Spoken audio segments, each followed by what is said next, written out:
All right.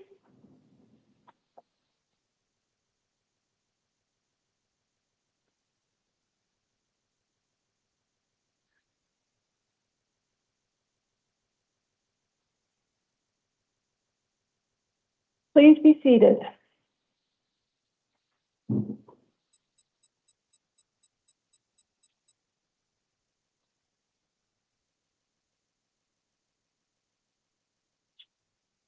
Good morning. This is the 2 a.m. initial appearance hearing calendar for June 8th, 2026.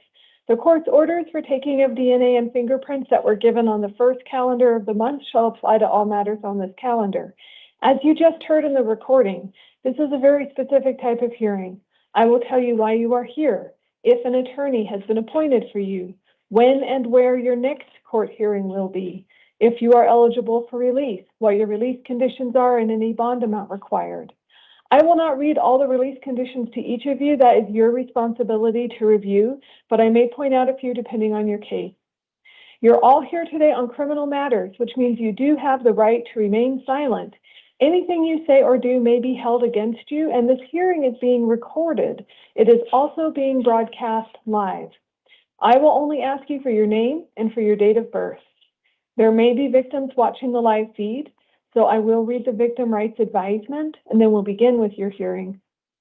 If you are the victim of a crime with a case pending before this court, you are advised that you have rights under Arizona law that, among others, include the right to be treated with fairness, respect, and dignity, to a speedy trial, to be present at court proceedings, to choose whether or not to be interviewed by the defendant or defendant's attorney, to be heard before the court makes a decision on release, negotiation of a plea, scheduling and sentencing, and to receive restitution from a person who is convicted of causing you loss.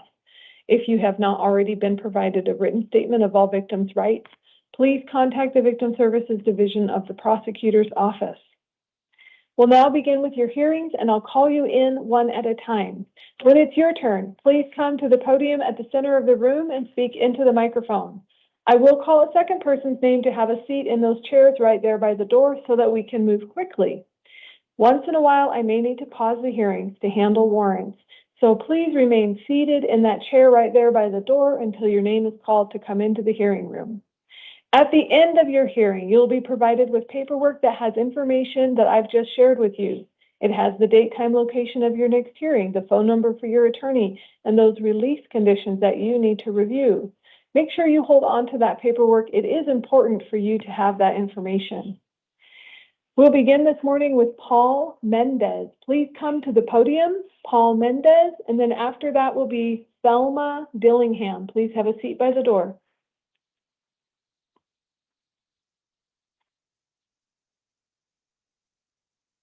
Please say your name and date of birth. Paul Samuel Mendez, June 5th, 1968.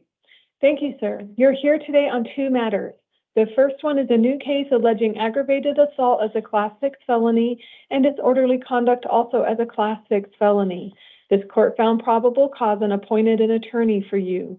Your next hearing is downtown Phoenix on June 15th at 8:30 in the morning. You are eligible for release under Arizona law, and that is under a $50,000 secured appearance bond with an electronic monitoring device. You do have no contact orders. Do not return to the scene of the alleged crime or have any contact with the alleged victim, witnesses, or complainants. And if an order of protection is served on you, be sure to follow that. I understand you're also on probation, and so you have a probation violation anytime there's new alleged criminal activity. So an attorney has been appointed for you there, and your next hearing is also June 15th at 8:30 in the morning, downtown Phoenix. This term one violation does carry a $5,000 bond, but has the normal conditions of release for someone on probation. If you're able to post both bonds, call your probation officer and go to your hearing. They're on the same day in the same building, but two different courtrooms. If you are not able to post your bonds, you will stay in custody and be transported to the hearings, and they'll make sure you get to both. And you do need to know that whether you're in or out of custody, the no victim contact order does apply. All right, please take your paperwork, sir. Thank you. Thelma Dillingham, please come to the podium, and then Zane Gray, have a seat by the door, please. Please say your name and date of birth. Thelma Dillingham, 1984. Thank you. You are here today on a new case, and did you say October 25th, 1984? Yes. Okay. And your case is alleging aggravated assault, which is a Class 3 felony, and disorderly conduct as a misdemeanor. This court did find probable cause and appointed an attorney for you. Your next hearing will be downtown Phoenix on June 15th at 8:30 in the morning. You are eligible for release. It is under a $25,000 secured appearance bond. If you're able to post that, you will have electronic monitoring and release conditions. They do include do not return to the scene of the alleged crime or have any contact with the alleged victim, witnesses, or complainants. Also, you must obey any order of protection that might be served on you, and you are cautioned that if you were to violate the no victim contact order, it might be considered a new alleged felony, and that would make you not eligible for release going forward. So review your release conditions carefully. If you're not able to post bond, you will stay in custody and be transported to your hearing. Can you explain it a little bit, like, because I really don't understand, like, a lot, like, some of this stuff. Okay, so the most important things for you, ma'am, are you have an attorney. Their phone number is on the second page of your paperwork. Okay.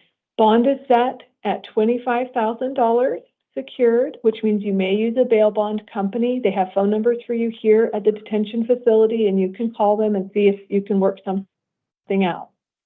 If you can post bond, you'll have an electronic monitoring device. Mm-hmm. It's very important that you don't go back to the scene of the alleged crime. I understand that that might be your residence, and so a civil standby has been ordered. So if you post bond, call the cops. They'll go with you to get necessary things like medication, identification, or clothing. If you can't post bond, you'll stay in custody and be transported to your next hearing. Okay, because the address that that's my home. Right. You know, I have my baby stuff, my like small children. You have other children in the home as well. Yeah, Okay. I have other kids. That my baby daddy, he works and he's there with the kids, but he has to work too. So Okay. you know, it's just. So you can't go back there when the alleged victim is there. Oh no! If the alleged victim is not there, then you could go back there, but Yeah. you can't reside at the same location as the alleged victim. No, that's my home. The other person's not there no more. Okay. So then you would be okay going back as long as the alleged victim's not there. Yes. Okay. All right. Please take your paperwork, ma'am. Zane Gray, please come to the podium. And then after that will be Cole Austin. Have a seat by the door, please. Please say your name and date of birth. Zane Gray, 12/4/1981. Thank you, sir. You're here today on several matters.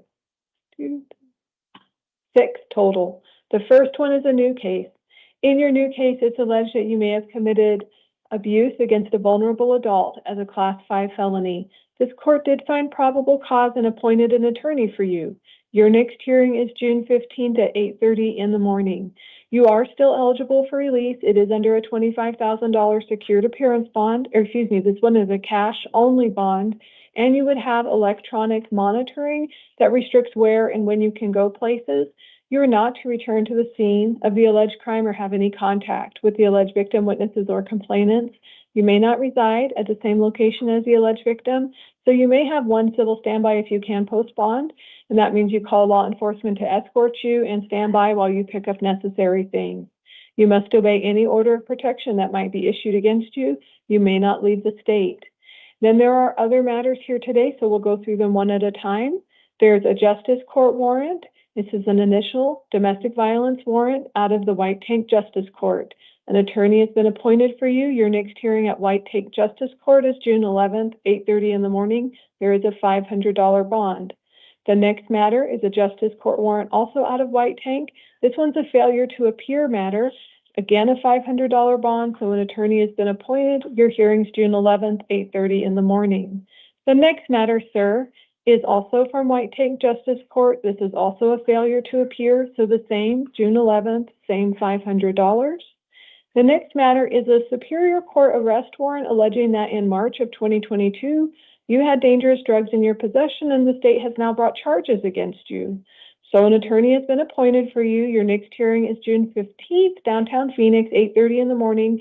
I set a $50 placeholder bond just in case you're still in custody on these other matters to make sure you don't get a failure to appear on this. Right, ma'am. And then you have one last one, and then I'll entertain your questions.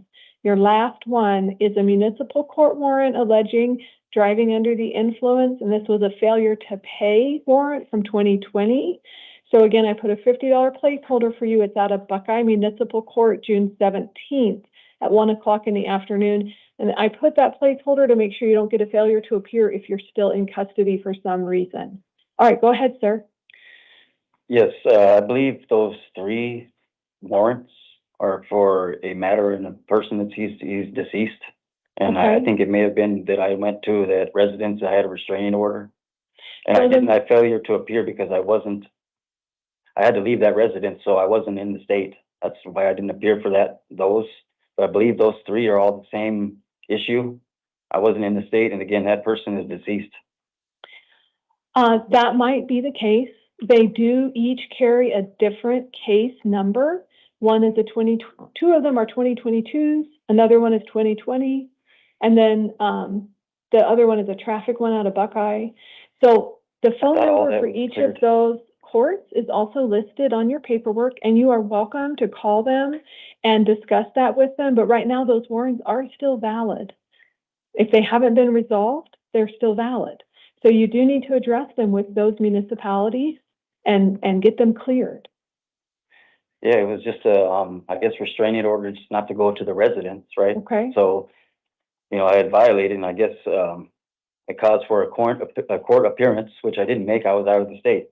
All right. I abided by the rules and left. That's why I didn't make it to those prior dates. So when you have a But again, that person is actually, when I was out of state, he passed away again Okay. too, so. So when you have a court appearance scheduled, it's very important that you do actually appear, or let your attorney know if there's a reason why you cannot. For instance, you being out of state. And in each of these matters, you do have an attorney appointed. Okay. Their phone number is also on your paperwork. All right, please take your paperwork, sir.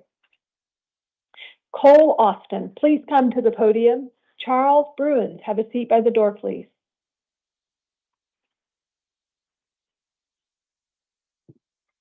Please say your name and your date of birth. Cole Austin, 3/17/85. Thank you, sir. You're here today on a new justice court case alleging assault and threatening and intimidation. These are being alleged as misdemeanor. This court did find probable cause and appointed an attorney for you. Your next hearing is at the Hassayampa Justice Court on June 11th at 8:30 in the morning. There was a victim impact statement submitted that was considered during the release condition. So what you have set for you today is a $10,000 secured appearance bond, and you are not to return to the scene of the alleged crime or have any contact with the alleged victim, witnesses, or complainants. You may not reside at the same location as the alleged victim. So if that is your residence, sir, you may call law enforcement and go one time with a civil standby to collect necessary items, but don't go alone. Only go with an escort from law enforcement. You must also obey any terms of an order of protection that might be issued against you. If you're not able to post your bond, you'll stay in custody and you'll be transported to the Hassayampa Justice Court. And as I said, your hearing is on June 11th and you do have an attorney. Okay. Please take your paperwork, sir. Thank you. And then we'll need to pause for just one moment.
We can resume. We'll begin with Charles Bruins. Please come to the podium. Doug Dayton, have a seat by the door, please. Please say your name and date of birth. Charles Scott Bruins, January 20th, 1971. Thank you, sir. You are here today on two matters. The first one is a new case. In the new case, it's alleged you had dangerous drugs in your possession. It's a Class 4 felony and drug paraphernalia, Class 6 felony. This court did find probable cause and appointed an attorney for you. Your next hearing is downtown Phoenix on June 15th at 8:30 in the morning, and you do have a $50 placeholder bond because of your other matter, just to make sure you don't get a failure to appear. Your other matter here today is a grand jury warrant. So on the grand jury warrant, it is alleging that in October of 2024 and then in August of 2025, you may have committed 2 counts of shoplifting with an artifice, which is a Class 4 felony, 1 count robbery as a Class 4 felony, and 2 counts of criminal trespass in the second degree as a misdemeanor. The grand jury found probable cause and issued a warrant for your arrest. So this court is going to appoint an attorney to assist you, and your next hearing is June 16th at 8:30 in the morning downtown Phoenix. It's a not guilty arraignment hearing. The bond that the grand jury set is $10,000 secured. So you have $10,050 secured appearance bond. If you're able to post all your bond, make sure you go to both your hearings on the 15th and 16th. If you are not able to post your bond, you'll stay in custody. You'll be transported to your hearings by the sheriff's department. The secured, how's that work? Is that? So here in the detention facility, they have phone numbers for bonding companies, and you can give them a call and work out doing a bond with them. Okay, I can't tell you the terms. I don't set the contract. Okay. All right. Please take your paperwork, sir. Doug Dayton, please come to the podium. Michael Rioja, have a seat by the door, please.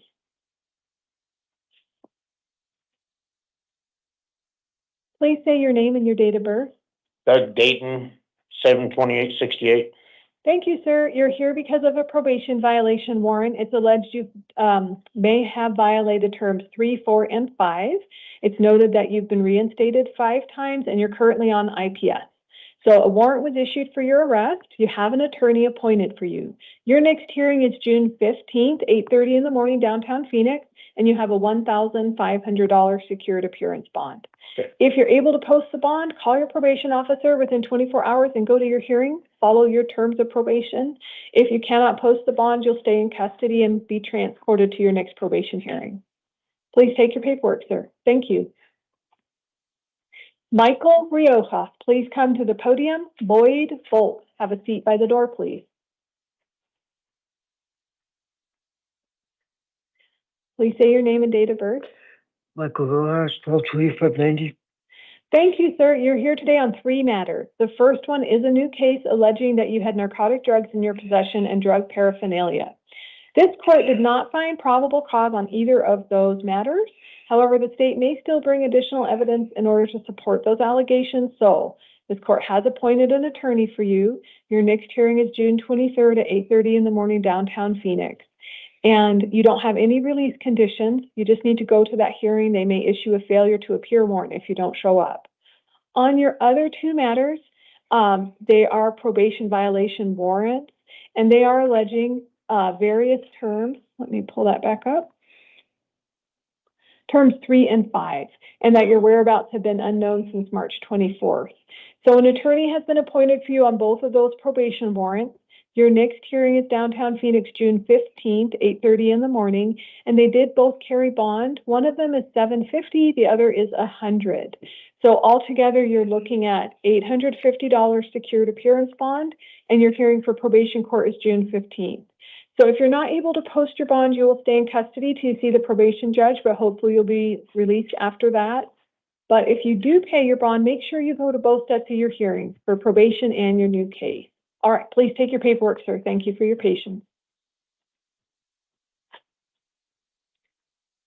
Boyd Bolt, please come to the podium. Darren Minigoats, have a seat by the door, please. Please say your name and date of birth. Boyd Bolt, 11/3/1967. Thank you, sir. You're here today on a municipal court warrant alleging extreme driving under the influence, 0.15 to 0.20 blood alcohol. So an attorney has been appointed for you. Your next hearing is at the Surprise Municipal Court on June 16th at 1:30 in the afternoon. You are going to be released.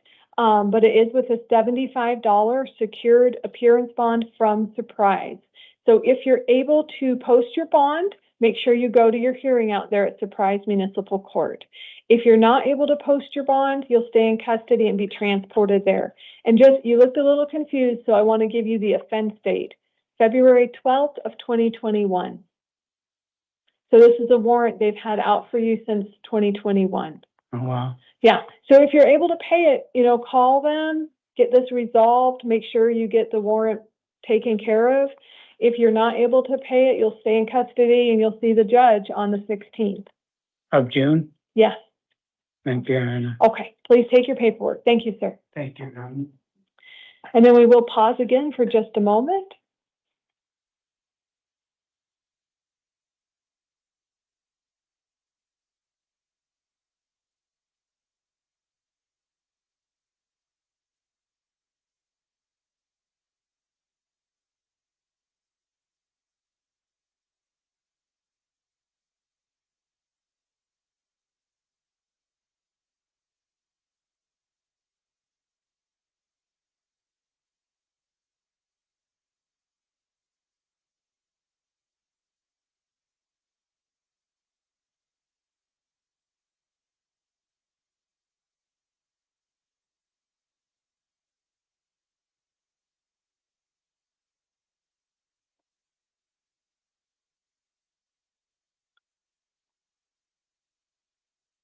Okay, we can resume. Darren Manigoat, please come to the podium. Tina Henderson, have a seat by the door, please. Please say your name and date of birth.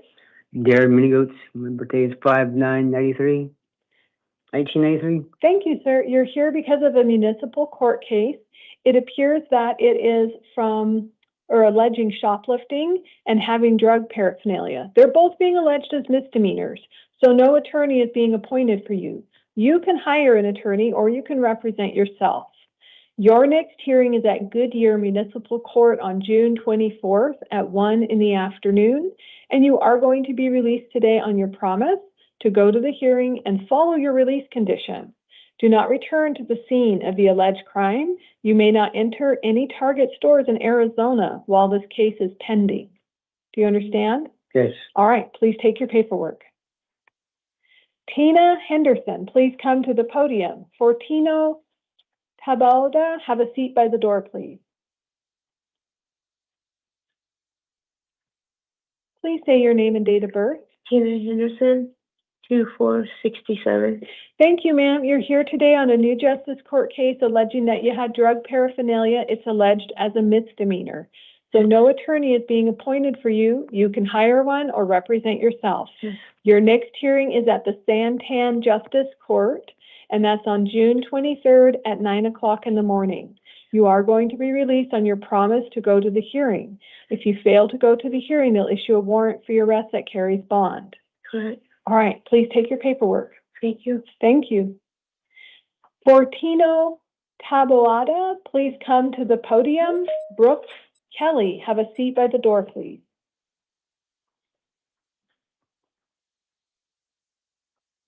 Please say your name and date of birth. Fortino Tabora, 11/27/90. Thank you, sir. You're here today on a justice court warrant. It's a failure to pay warrant from 2017. So no attorney is being appointed for you. You can hire one or represent yourself. Your next hearing is at West Mesa Justice Court on June 23rd at 8:30 in the morning. So just to give you the full picture here, the warrant is asking for $1,000 cash. This court is going to release you on your promise to go and get this taken care of. So this warrant is still outstanding even when you're released in a few hours from now. Okay. So call them or go to the hearing and get it resolved so it's no longer an outstanding warrant. Otherwise, anytime you have law enforcement contact, you'll end up right back here again as long as this warrant's outstanding. Okay. So even though you're being released in a few hours, resolve this warrant so it doesn't keep following you. It's already been since 2017. That's almost 10 years. Yeah. All right. Okay, it's just going to keep getting bigger. All right? Mhm. Okay, please take your paperwork, sir. Brooke Kelly, please come to the podium. And then Jonathan Lopez, have a seat by the door, please. Please say your name and your date of birth. Will Kelly, August 26, 1990. Thank you, sir. You're here today on a new case alleging you had dangerous drugs in your possession. This court did not find probable cause on that allegation, but the state may still bring additional evidence, so it is not dismissed. However, an attorney has been appointed for you. Your next hearing is June 23rd at 8:30 in the morning, downtown Phoenix, and you don't have release conditions. You just have to go to the hearing. If you don't go to the hearing, they may bring a failure to appear warrant against you because they might bring the additional evidence by then. Now, you're on probation in 3 other cases. Normally, when you have a new alleged criminal activity, it causes a term 1 violation in your probation cases. So very similar to that new case, there's no probable cause for this. However, you still need to go to probation court. Okay. So an attorney has been appointed for you, and your probation hearing is June 15th, 8:30 in the morning. So that's sooner, June 15th. So even though I didn't find probable cause in the first matter, you still have to go. So when you are released in a few hours, you know the deal. Call your probation officer, let them know about the law enforcement contact and that you have 2 hearings coming up, and then go to your 2 hearings. Okay, but there's no bond required or anything like that. Thank you. All right, please take your paperwork, sir.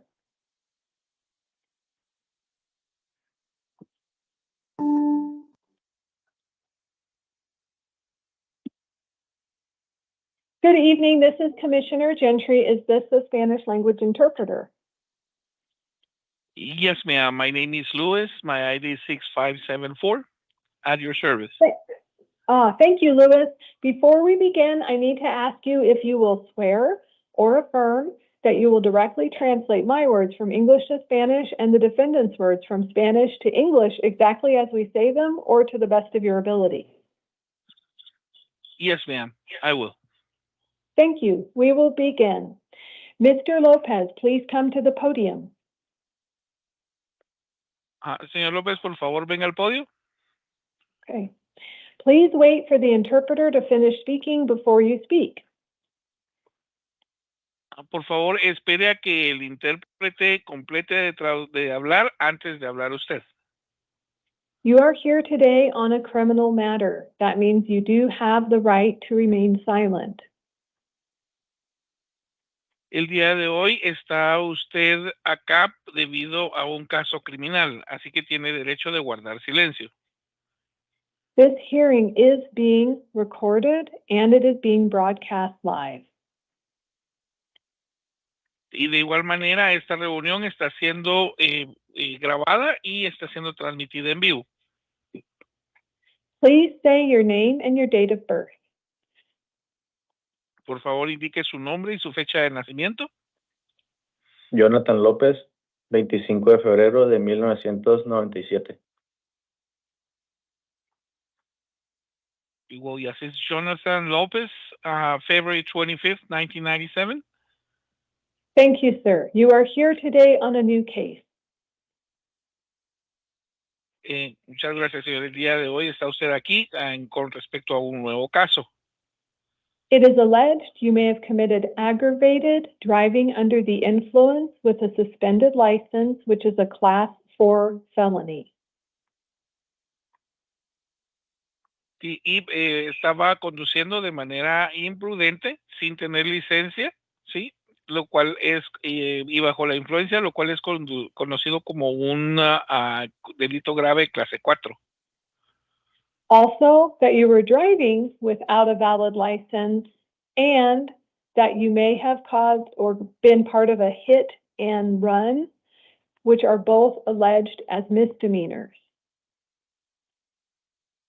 Sí, de igual manera, por estar conduciendo sin una licencia de conducir válida y que estuvo y que causó un accidente automovilístico de atropello con fuga.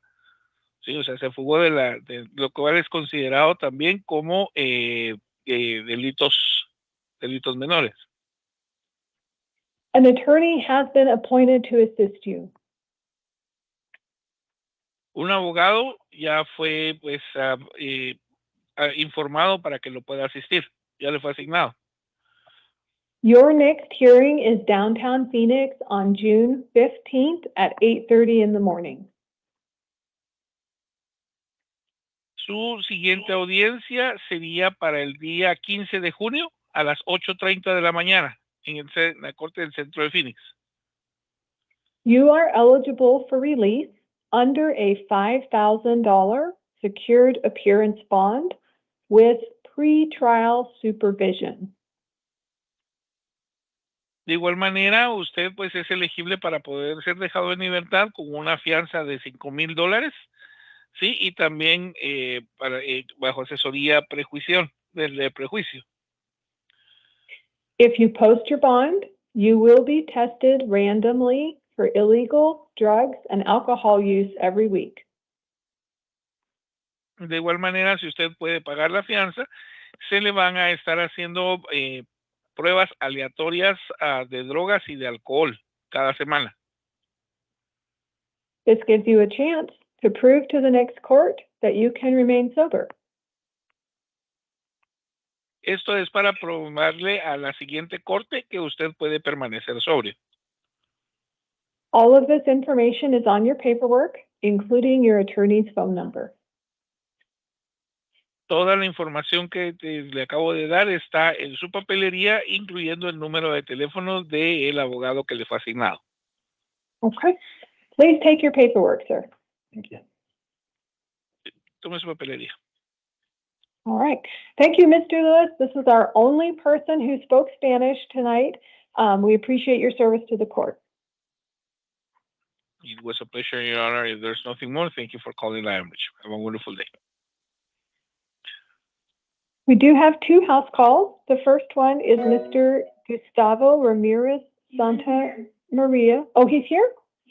Oh, good. All right. We'll call him in. Come on in, Mr. Santa Maria.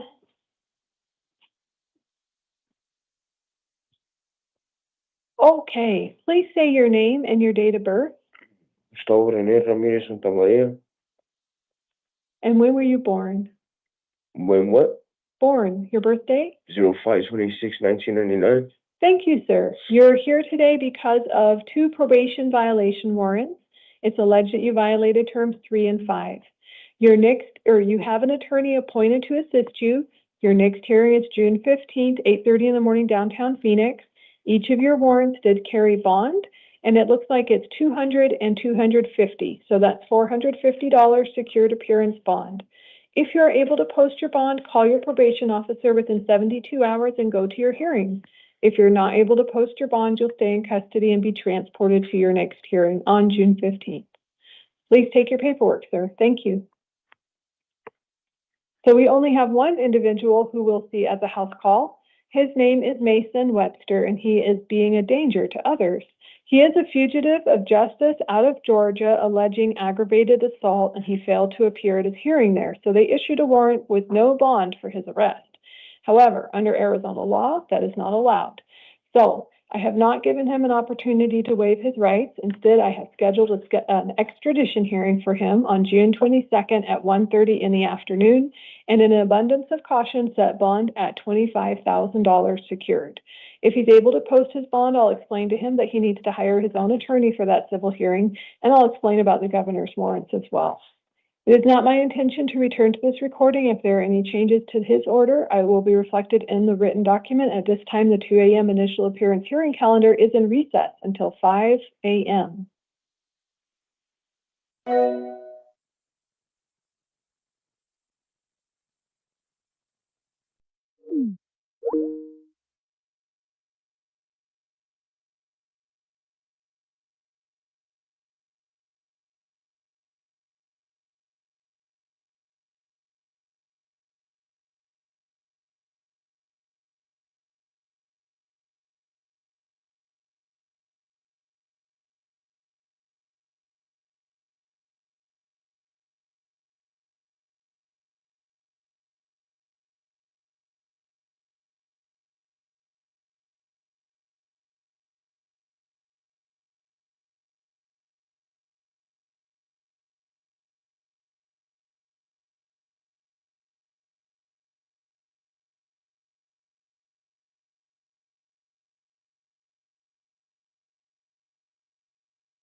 Okay. One.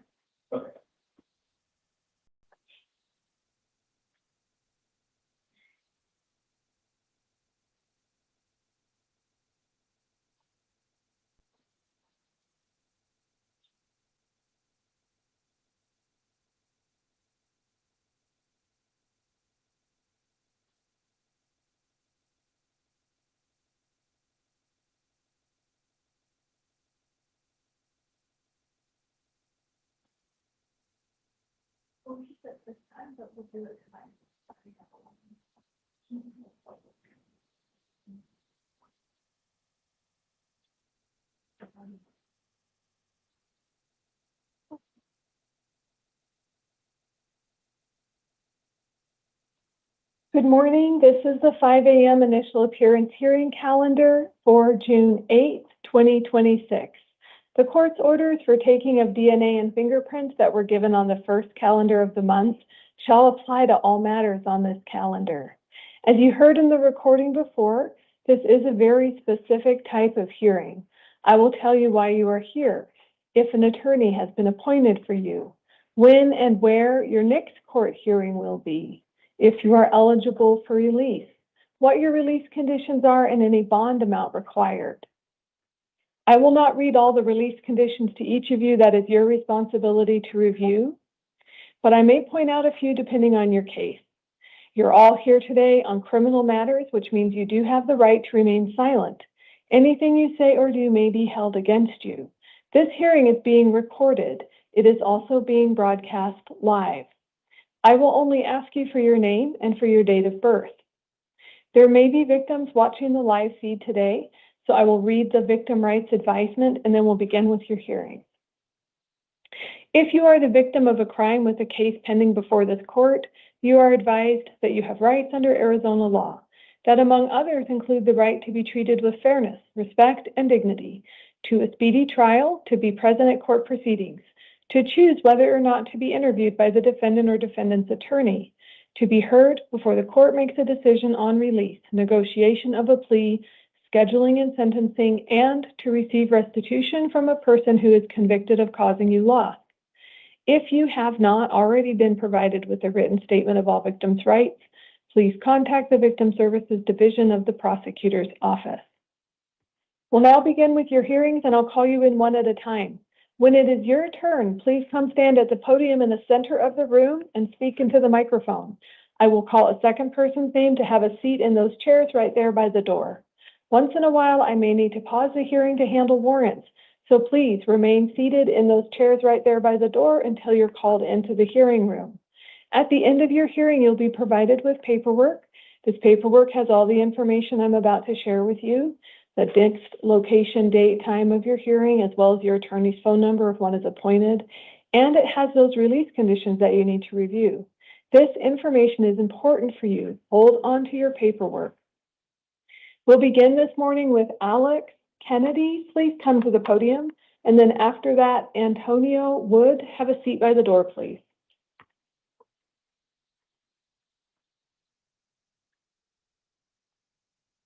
Please say your name and your date of birth. Alex June Kennedy, and December 9th, 2001. Thank you, sir. You're here today on an out-of-county warrant. This warrant is from Apache County. It's alleging a probation violation. Okay. So an attorney is going to be appointed for you at your next hearing at Apache County Superior Court. That hearing will be on June 11th at 8:30 in the morning. Because it's asking for you to be held with no bond, you will stay in custody and be transported to that next hearing, and then the next judge may change these orders. Please take your paperwork, sir. Antonio Wood, please come to the podium. Madison Perez, have a seat by the door, please.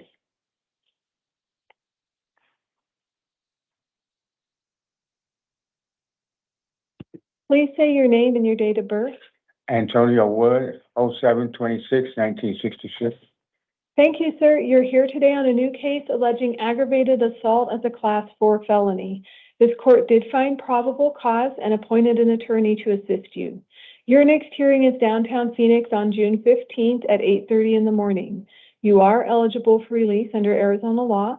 There is a secured appearance bond set for you at $15,000 with electronic monitoring. If you are able to post your bond, do not return to the scene of the alleged crime or have any contact with the alleged victim, witnesses, or complainants. Be sure to obey any order of protection that is issued and served on you. Read through your release conditions carefully so you don't accidentally violate them if you're able to post bond. Whether you are in custody or out of custody, the no victim contact orders do apply. And I just need to caution you, sir, if you were to violate them, it might result in additional allegations of felony charges. And if that were to happen, you would not be eligible for bond going forward. So your attorney's phone number is also on your paperwork. Please take your paperwork, sir. Madison Perez, please come to the podium. Ricardo Nava, have a seat by the door, please. Please say your name and date of birth. Madison Perez, 12/31/2005. Thank you, ma'am. You're here today on a new case alleging aggravated assault, domestic violence, impeding breathing, which is a class 4 felony, also disorderly conduct, and assault alleged as misdemeanors. Based on the law enforcement report, this court did find probable cause and appointed an attorney to assist you. Your next hearing is downtown Phoenix on June 15th at 8:30 in the morning, and you do have a $5,000 secured appearance bond with pretrial services supervision.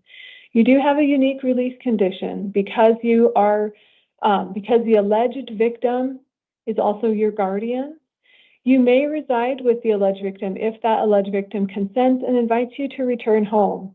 However, if the alleged victim does not consent or revokes consent while this case is pending, then you do need to find an alternative residence and provide proof of that to the court. If that were to be the case, there is an order included, which is called a civil standby order, where you would call law enforcement to go with you. Oh, yeah. And then they will help you or stand by while you pick up your necessary things like clothes, medication, or identification. If you're not able to post your bond, you will stay in custody and you'll be transported to your next hearing. I have a question. Would the bond be all the whole 5,000? No, it's a secured appearance bond. You may use a bonding company. Okay. All right. Please take your paperwork, ma'am. Ricardo Nava, please come to the podium. Jason McQueen, have a seat by the door, please. And Ricardo Nava is was wearing a gray t-shirt. And he has, it looks like possibly a tattoo over one eyebrow. Okay.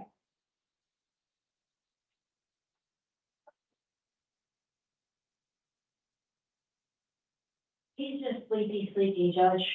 All right, I understand it. It's 5 o'clock in the morning. All right, please say your name and date of birth, sir. Ricardo Nava, 5/31/74. Thank you. You're here on a new case alleging burglary in the 3rd degree, which is a class 4 felony, criminal damage as a class 5 felony, and having burglary tools in your possession as a class 6 felony. This court did find probable cause and appointed an attorney for you. Your next hearing is downtown Phoenix on June 15th at 8:30 in the morning. You are eligible for release under a $3,000 secured appearance bond with an electronic monitoring device. So if you are able to post your bond, let pretrial services know about your work commitments and obligations. You are not to return to the scene of the alleged crime or have any contact with the alleged victim, witnesses, or complainant. Please take your paperwork, sir, and have a seat. Thank you. Jason McQueen, please come to the podium. Kevin Chi, have a seat by the door, please. Please say your name and date of birth. Jason McQueen, May 28, 1977. Thank you, sir. You're here today on a new municipal court case alleging 4 counts of disorderly conduct or fighting as a misdemeanor. Because it appears to be domestic violence, an attorney has been appointed to assist you. Your next hearing is at the Surprise Municipal Court on June 16th at 1:30 in the afternoon. You are eligible for release. It is a $2,500 secured appearance bond, and you do have release conditions. They include not to have any contact with the alleged victim, witnesses, or complainant. You must comply with all directives of the Arizona Department of Child Safety, and if an order of protection is issued served on you, be sure to comply with that as well. If you're not able to post your bond, you'll stay in custody and you'll be transported to your hearing at Surprise Municipal Court.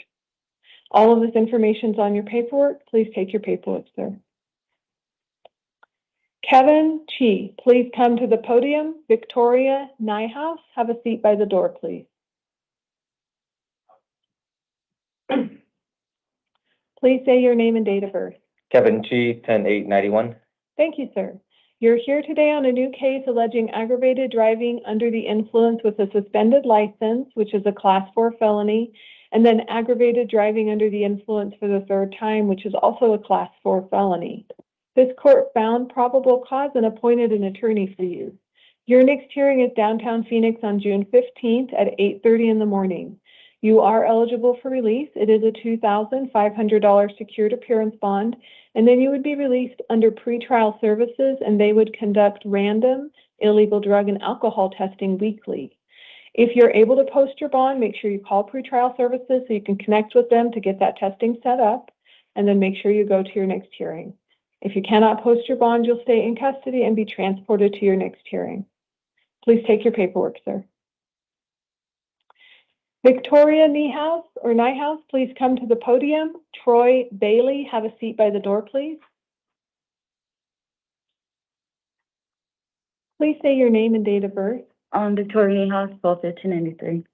Thank you, ma'am. You're here today on 3 matters. It appears that they are all probation violation warrants. They're all alleging that you violated terms 3, 5, 7, and 15, and that your whereabouts have been unknown since March of this year. They do carry bond. Looks like they are all $500. So an attorney has been appointed for you. Your next hearing is June 15th, 8:30 in the morning, downtown Phoenix. Your total is $1,500 secured appearance bond. If you're able to post it, call your probation officer within 72 hours and go to your hearing. If you're not able to post your bond, you will stay in custody and be transported to your next hearing. Please take your paperwork, ma'am. Thank you. So I need how much to get out altogether? So the bond is set $1,500 secured. That's between you and a bonding company, how much that means. Okay. Troy Bailey, please come to the podium. And then John Arkins, have a seat by the door, please.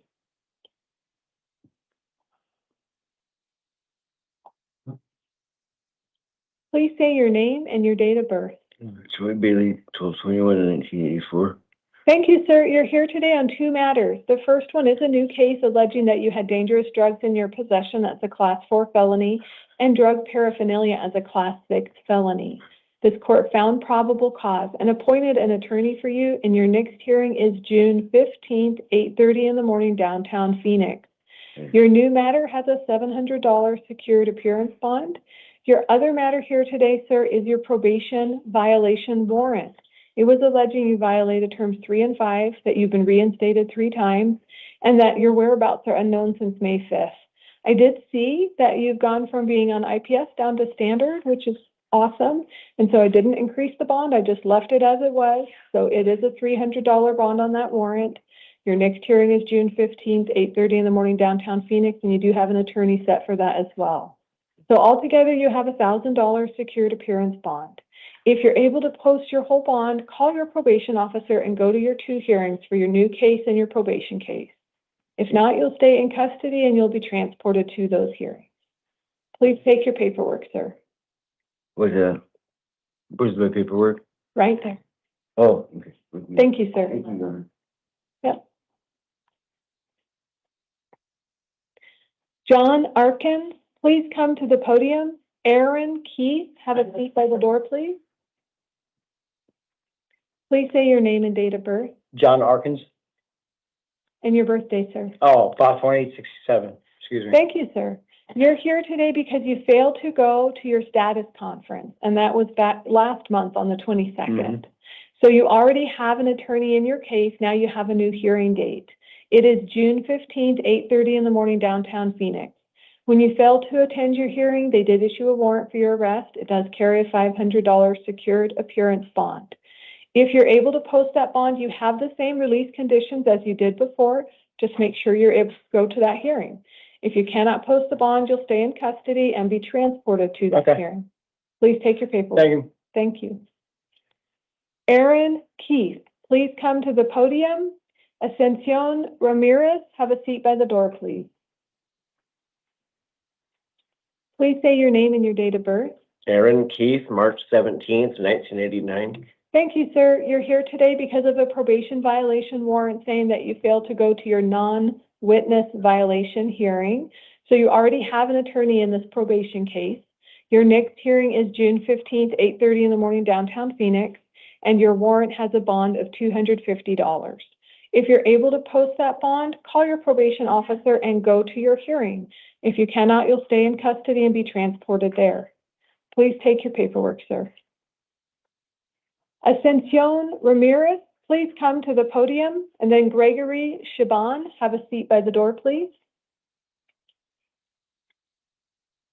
Good morning, ma'am. Good morning. Please say your name and date of birth. My name is Vincent Ramirez, 121180. Thank you, sir. You're here because of a probation violation warrant. It's alleged that you violated terms 3 and 5 and that you have been reinstated one time. So an attorney has been appointed for you, and your next hearing is June 15th at 8:30 in the morning, downtown Phoenix. Your warrant does carry a $250 bond. If you're able to post it, call your probation officer and go to your hearing. If you're not, then you'll stay in custody and you'll be transported to your next probation hearing. That's on June 15th, and the next judge may change these orders. Please take your paperwork. And we need to pause for just one moment to handle a warrant.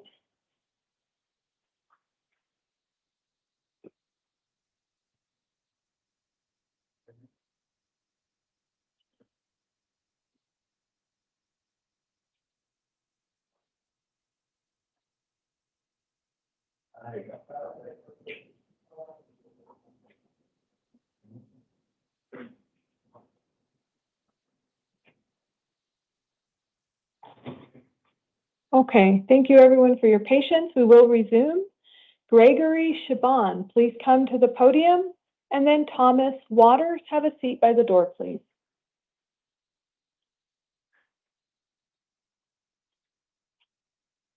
Please say your name and your date of birth.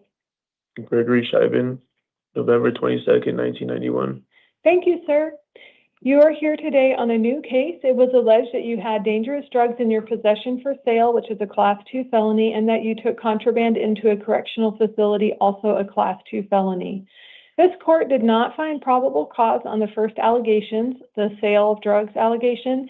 However, that matter is not dismissed. The state may still bring additional evidence to support that allegation. So for the other one, though, there is probable cause for the taking the contraband in, because there was, in the Form 4, there was enough PC. So an attorney has been appointed to assist you. Your next hearing is downtown Phoenix on June 23rd at 8:30 in the morning. You are going to be released under pretrial services in a few hours with an electronic ankle monitor. Make sure to let them know about any work commitments or obligations that you have so they can program that in. And then stay in contact with pretrial services until you go to your next hearing. If you fail to do that, they will issue a warrant for your arrest. If you fail to abide by your ankle monitor, they will issue a warrant for your arrest. So make sure you stay in close contact, keep your phone charged, keep your monitor charged. All right? Please take your paperwork, sir. Thank you. Thomas Waters, please come to the podium.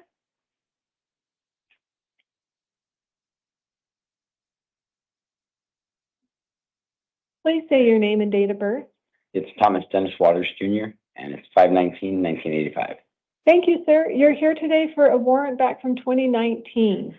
So it looks like it's a failure to pay warrant that's still outstanding.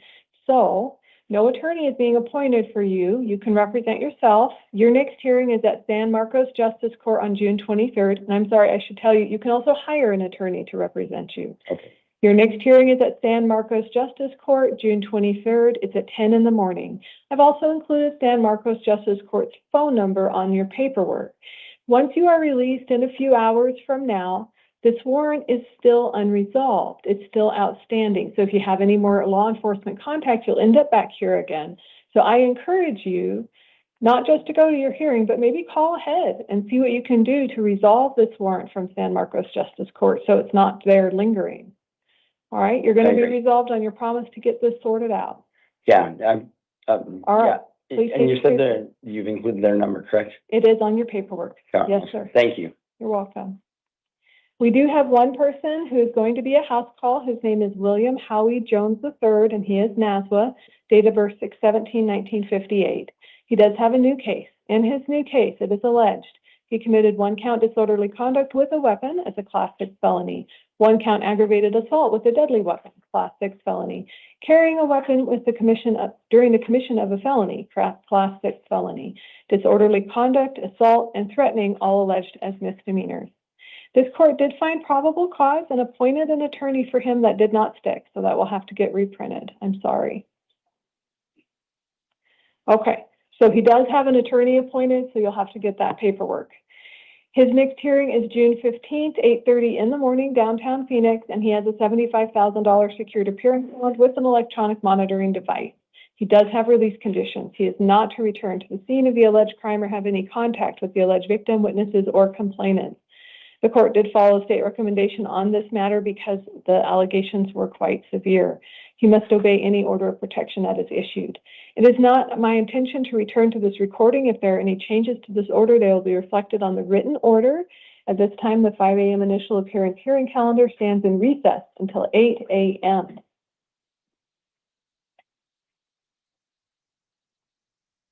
Sorry about that. It just happens like once a calendar where the attorney selection disappears. So I apologize. That's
last year. You know, they're between all the cars out.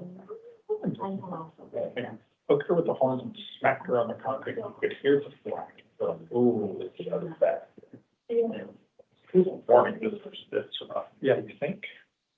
That's why you don't mess with 1,500-pound horns. Known for being moved. Who lives down on the reservation, they're petting zoo. Used to be emotional.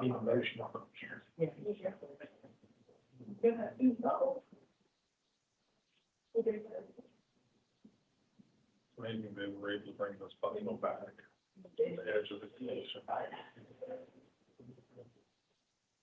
It was Ted Turner who helped do that. Pretty amazing. We went up to Zion a couple of years ago, and on the way from Kabab back into Zion, or to the back entrance, there's a herd of them. They call it. They built the neighborhood in the middle of this huge grassland prairie, buffalo run grassland prairie over on the neighborhood. I'm like, okay, that's quite cool. I kind of dig that, you know, you have the neighborhood, but then all grass with everything all the way around it with a whole like, maybe like 200 in the herd. And so drive on the road, you're like, let's get this. Sometimes a couple of them, and they would just take off and kind of go around. I think they've got 100 acres or something on the road around them. So plenty of birds. It was pretty neat. That's cool.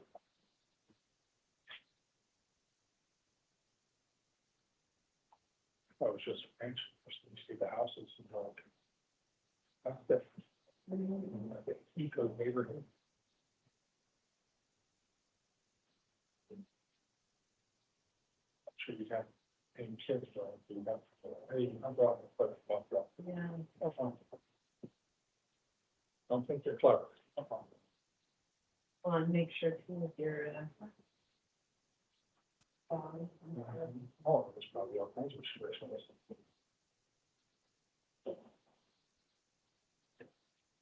Yeah, it's not dogs, nothing more. It's all go home.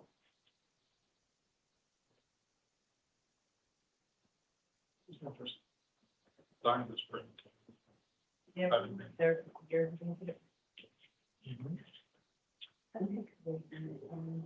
We went in September. And it was nice in September because yeah.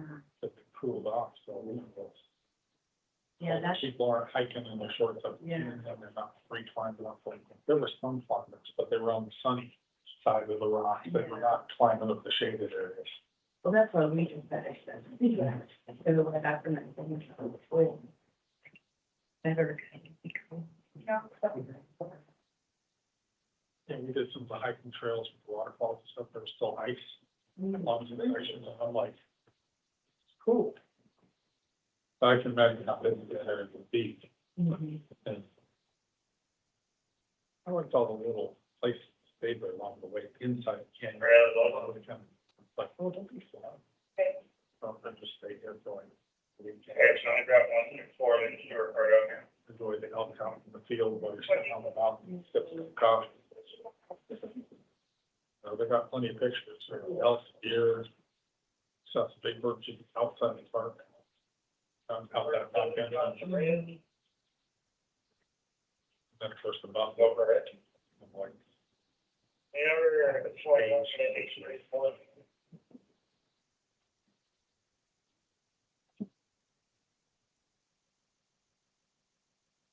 did that with an old man.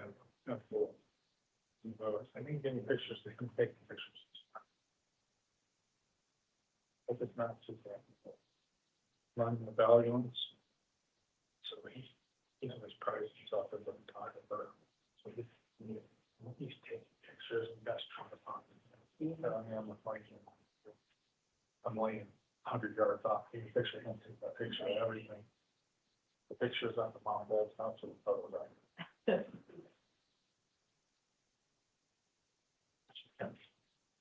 I'm such a fishing least during that particular trip. And that's one of my photos that I have on the walls. And silhouette of who's just got it. And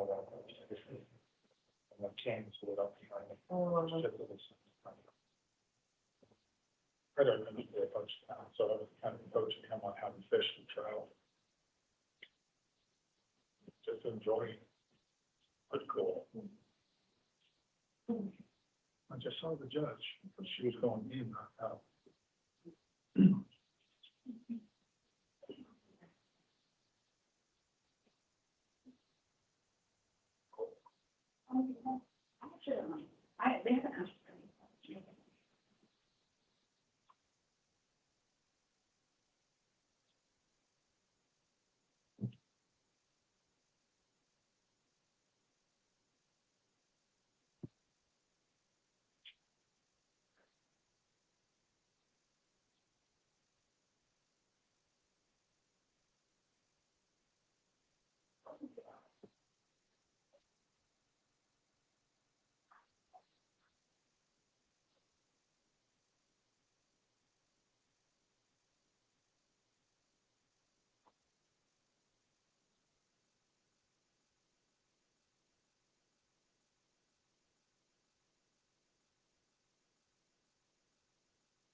Another officer going in. Someone coming out of there and cold.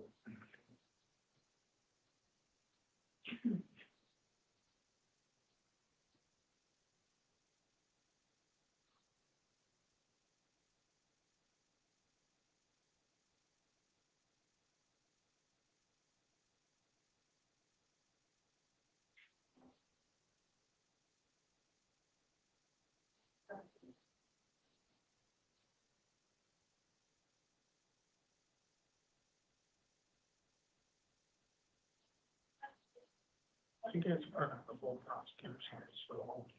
Seems like somebody will be on that.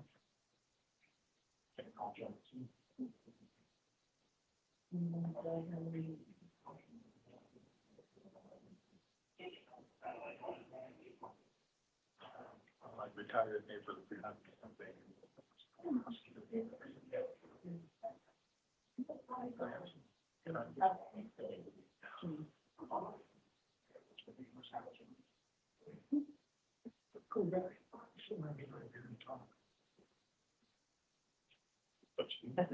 Well, this is your neighbors. I'm sure bring up cookies for Christmas and stuff.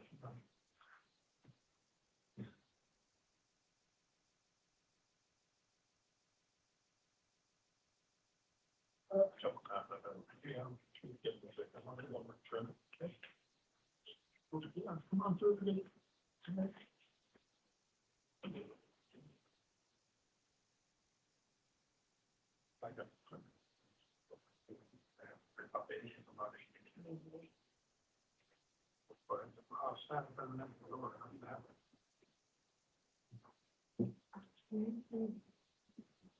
Four or five officers.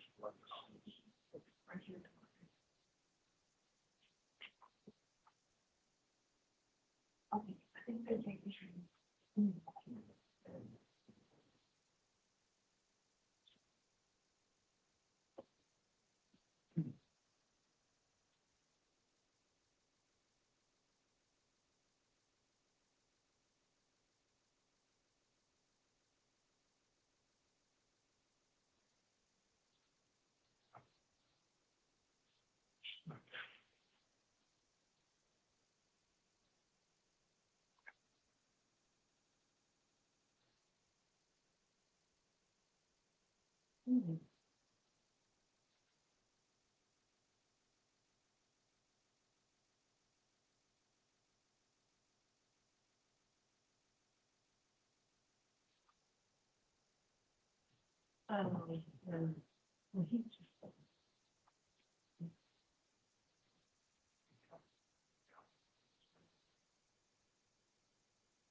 She's coming out. You ready to make the announcement? Or you want me to? Announcement? She got.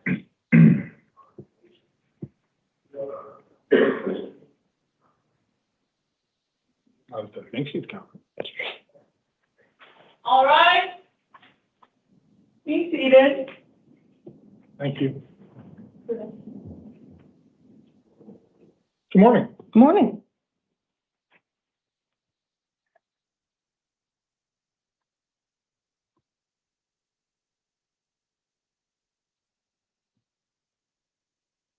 We on the record?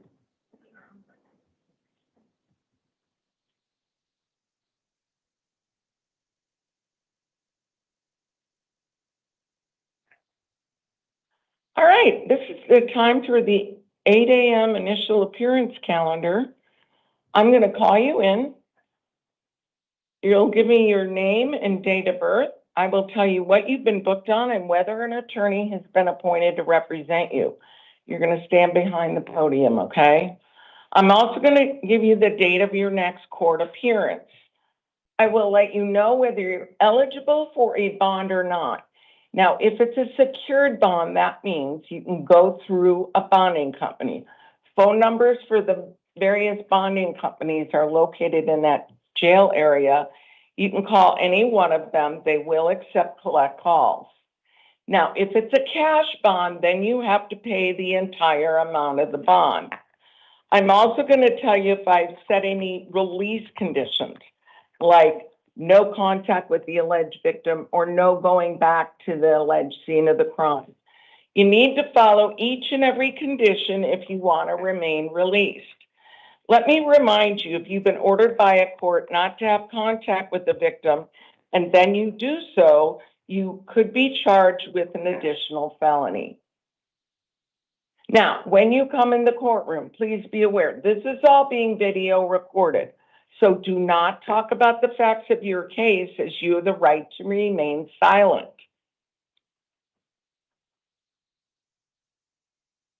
As you leave the courtroom, you're going to get your paperwork from the court staff. Now, on there, you're going to see your charges, whether you were appointed an attorney, whether you're eligible for a bond or not. It'll have a list of all your release conditions. And then many people forget when the date that I give you. That's going to be on your paperwork, where, what time, when your next court date is, okay? Now, the purpose of this hearing is to determine whether you're eligible for a bond or not. That decision is based on your past criminal history, any failures to appear, Arizona law, and your current charges. It is not based on personal information, so don't go into that.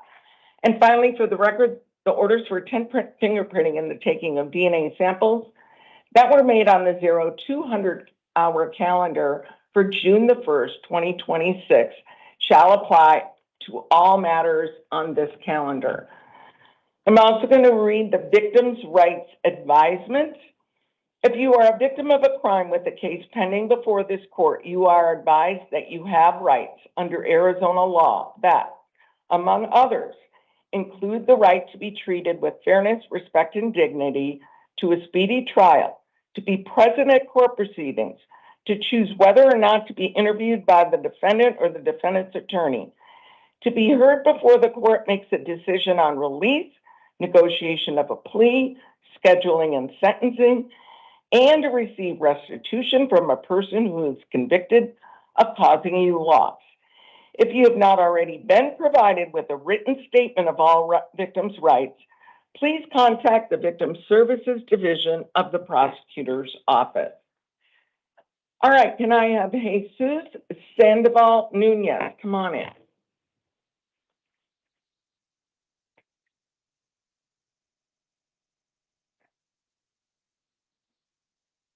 Morning. State your name and date of birth. Jesus Sandoval, 06-2907. All right, you have a Superior Court new case. Counsel? Thank you, Your Honor. Brooke Gone on behalf of the state. All right, alleging 2 counts of armed robbery with a deadly weapon, 1 count of theft of means of transportation, 1 count of burglary in the first degree. Those are all Class 2 felonies. 2 counts of aggravated assault with a deadly weapon or dangerous instrument, Class 3 felonies, and 2 counts of aggravated robbery, Class 3 felonies. You will have a lawyer appointed for you at your next hearing, okay? And that's going to be a status conference June 15th at 8:30. Counsel? Thank you, Your Honor. The state's asking for a $500,000 cash-only bond, and if Mr. Sandoval Nunez is able to post that, we'd ask for electronic monitoring. Our concern is that Mr. Sandoval Nunez was involved, along with accomplices, in robbing an Uber driver at gunpoint, and the victim in that case was struck in the head with the firearm. Subsequently, Mr. Sandoval Nunez and 2 other accomplices, while Mr. Sandoval Nunez was armed with a firearm, broke into a home of an elderly victim. The victim was 84 years old. They hit him several times with the firearm. When the homeowner's special needs adult daughter came to her father's aid, she was shot twice by Mr. Sandoval Nunez's armed accomplice. Additionally, so obviously based on those facts and these alleged charges, the state believes that he is a significant danger to the community. Additionally, the subject and several of his accomplices attempted to flee the country with one of the accomplices' relatives. They were located at the border. Given that this was an extremely violent armed home invasion robbery, which resulted in the shooting of one of the victims, we are concerned that Mr. Sandoval Nunez is a significant danger as well as a significant flight risk. Thank you. Okay.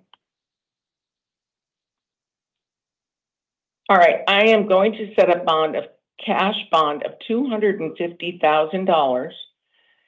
You are not to have any contact with any victims, no returning to the alleged scene of the crime, no defendant with any co-defendants. The names that I have are Robert Rosas, Anthony Rosas, Pete Canaz, and Gerardo Martinez and Gerardo Martinez Jr. No contact, no email, no texting, no calling, no having somebody else talk to them. No contact at all. Understood? Understood, ma'am. All right. Get your paperwork from, anything else? No, Your Honor. Thank you. Get your paperwork from the court staff. And may I be excused? Absolutely. Thank you. Anthony Ritz. And then we have Guinevere Godinez. Sir, state your name and date of birth. Anthony Ritz, RITZ Electric Crackers, and 12/18/2003. Okay. You've got a Superior Court new case alleging one kind of aggravated assault, class 4 felony, one kind of criminal damage, class 3 misdemeanor. I've appointed a lawyer to represent you. Your next hearing will be a status conference, June 15th at 8:30. I've set a $25,000 bond. Absolutely no contact with the alleged victim, which means no calling, having somebody else call, no email, no social media, no nothing. And you have a long list of all the release conditions you have to follow if you bond out. Got it? Okay, get your paperwork from the court staff. Guinevere, come on in. Dana Pendelli to the chair outside the courtroom.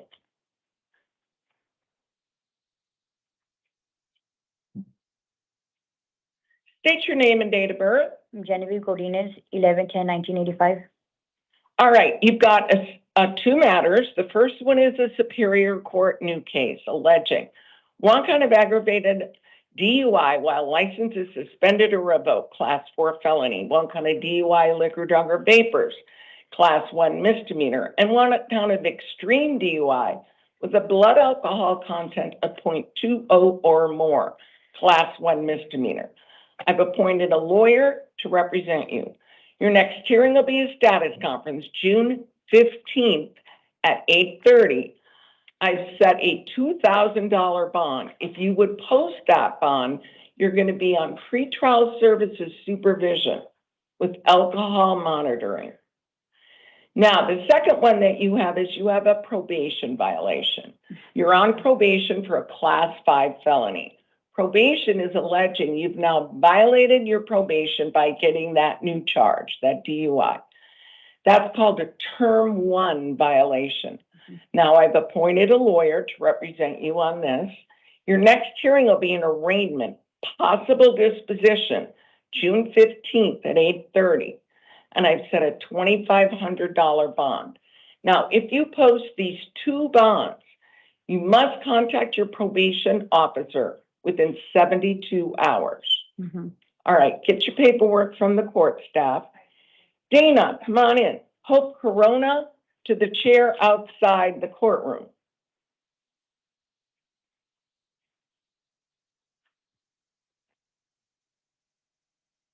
Sir, state your name and date of birth. Dana Bendelay, January 8th, 1984. All right, you have three matters. We'll take them one at a time. The first one is a Desert Ridge Justice Court warrant. 4, one count of DUI, liquor, drug, or vapors. 1 count of DUI, drugs, or metabolite. Those are both class 1 misdemeanors. And then 1 count of an assault. That's a misdemeanor. This is a failure to appear on this warrant. I'm appointing a lawyer to represent you. Your next hearing will be an arraignment, June 10th at 8:30, and the judge in that justice court set your bond at $2,500 cash. Now, the second one is you have a Desert Ridge Justice Court warrant for one count of threats, one count of an assault, one count of disorderly conduct. Those are all class 1 misdemeanors. And then when you don't go to court, then you get another charge, a failure to appear, and that's a class 2 misdemeanor. The offense date on the original charges are August the 30th of 2021. I've appointed a lawyer to represent you. Your next hearing is going to be an arraignment, June 10th, 8:30. And the judge there again set your bond at $2,500 cash. Now, lastly, you have a Superior Court new case alleging one count of possession of dangerous drugs, class 4 felony, one count of possession of drug paraphernalia, class 6 felony, one count of carrying a deadly weapon, failure to admit, class 1 misdemeanor, and then one count of exceeding the posted speed limit by greater than 20 miles per hour. That's a class 3 misdemeanor. I've appointed a lawyer to represent you. Your next hearing will be on a status conference on June 15th at 8:30. I've set a $2,500, and this one's not cash, secured appearance bond. But if you post that, you're going to be on pretrial services, supervision with alcohol and drug testing. Okay. Get your paperwork from the court staff. Hope Corona, come on in. And then Felipe Romero to the chair outside the courtroom. State your name and date of birth. Hope Francine Corona, And your date of birth. 6195. You've got a Superior Court probation violation warrant for your probation that you're on for a class 6 felony. Probation is alleging you violated term 3, 5, and 25. I've appointed a lawyer to represent you. Your next hearing will be an arraignment, possible disposition, June 15th at 8:30. I've set a $2,000 bond. If you post that, you must contact your probation officer within 72 hours. Get your paperwork from the court staff. Felipe, come on in. And Kamisha Flemons to the chair outside the courtroom. Sir, state your name and date of birth. Felipe Romero, 110294. You've got a failure to appear bench warrant for one count of possession of narcotic drug, class 4 felony. This is your probation violation. You didn't appear for your hearing. Sure. You already have a court-appointed lawyer. Now, probation is alleging you violated term 3 and 5. Your next hearing will be an arraignment, possible disposition, June 15th at 8:30. And I've set a $2,000 bond. Now, if you post it, you must contact your probation officer within 72 hours. May I speak, Your Honor? I'm sorry. Yeah. So, I had a court hearing on the 21st. However, I had to go to the hospital. And I did contact my probation officer and let her know that I was going to be in the hospital. She did speak with me. I notified her that if she could please push the court date back because I wasn't going to make it because I was in the hospital. I don't know if they're going to discharge me. But she said that was up to me to speak to my lawyer. I called the public defender's office. I don't know why they didn't inform the court. I also called the clerk of the court and let them know that this was going to happen. Later on, I called to see what happened, and I did get notified that there was a warrant issued. So I told her, I want to resolve this because I got 5 kids, I'm working, I'm doing everything I'm supposed to be doing, but I'm contacting who I need to contact, and for whatever reason, I'm not being heard. Being heard, but I'm paid attention to. So I'm trying to do what I need to do, but I wasn't allowed to file a motion on my own behalf because I guess I have a public defender. I don't know. So I don't know how to go about that. That's the only thing. Here's the problem with it. You Yes, need to ma'am. have a warrant. If you want to come down here and turn yourself in, That's I'd what I probably asked. release you. That's what I asked, Your But Honor. you didn't. That's what I asked, Your Honor. I asked, and that's why I called the Phoenix Police Department at that night. Was yesterday. I got tired of it, and I called in and I said, "Look, I have a warrant, and I need to speak to an officer so I can get this resolved." And that's when they showed up to the house, and they said that there was a self-surrender location here, but I was never even notified of that. They never even notified me that there's a self-surrender here at this location. They didn't even tell me to self-surrender at the court. They said that I had to contact the Phoenix Police Department, and the Phoenix Police Department would get a hold of it. When I talked to my probation officer, she said, "I have nothing to do with that. I can't help you. I can't help you with your courts. I'm not your lawyer. So contact the courts and figure out what to do." So that's like, I wasn't informed to come down here, turn myself in, or do anything. I contacted the Phoenix Police Department because that's what my probation officer told me to do. Well, here's the other thing. One of the allegations is that your probation officer has not known your whereabouts since October 6th of last year. Yeah, so about that, I got released from prison, and I thought I was on parole. I thought that was it. They didn't tell me I was on probation. I thought that was it. I was in prison for what, 2 years? Have not heard about the courts or anything. So I was thinking, I'm out. I'm good. All I need to do is work, get my shit together, and I'm done. Excuse my language. It wasn't until a few months ago that I finally heard from probation. I was like, an officer came down, but I thought that was just to clarify where I lived at. You know, after that, I haven't heard. She's like, yeah, so that officer retired. She never gave us any information regarding that you were still on probation or that anything. So she's like, I'm your new officer. I will be by sometime this week, and nobody showed up. Well, I will tell you, I didn't hold you non-bailable. Yes, ma'am. You have a $2,000 bond. You can go through a bonding company. It's not cash. That's $200. Okay. All right. Get your paperwork from the All court right. staff. Thank you, Your Honor. Kamisha, come on in. Charles Hurt to the chair outside the courtroom. State your name and date of birth. Kamisha Clemens, Date of birth. 83585.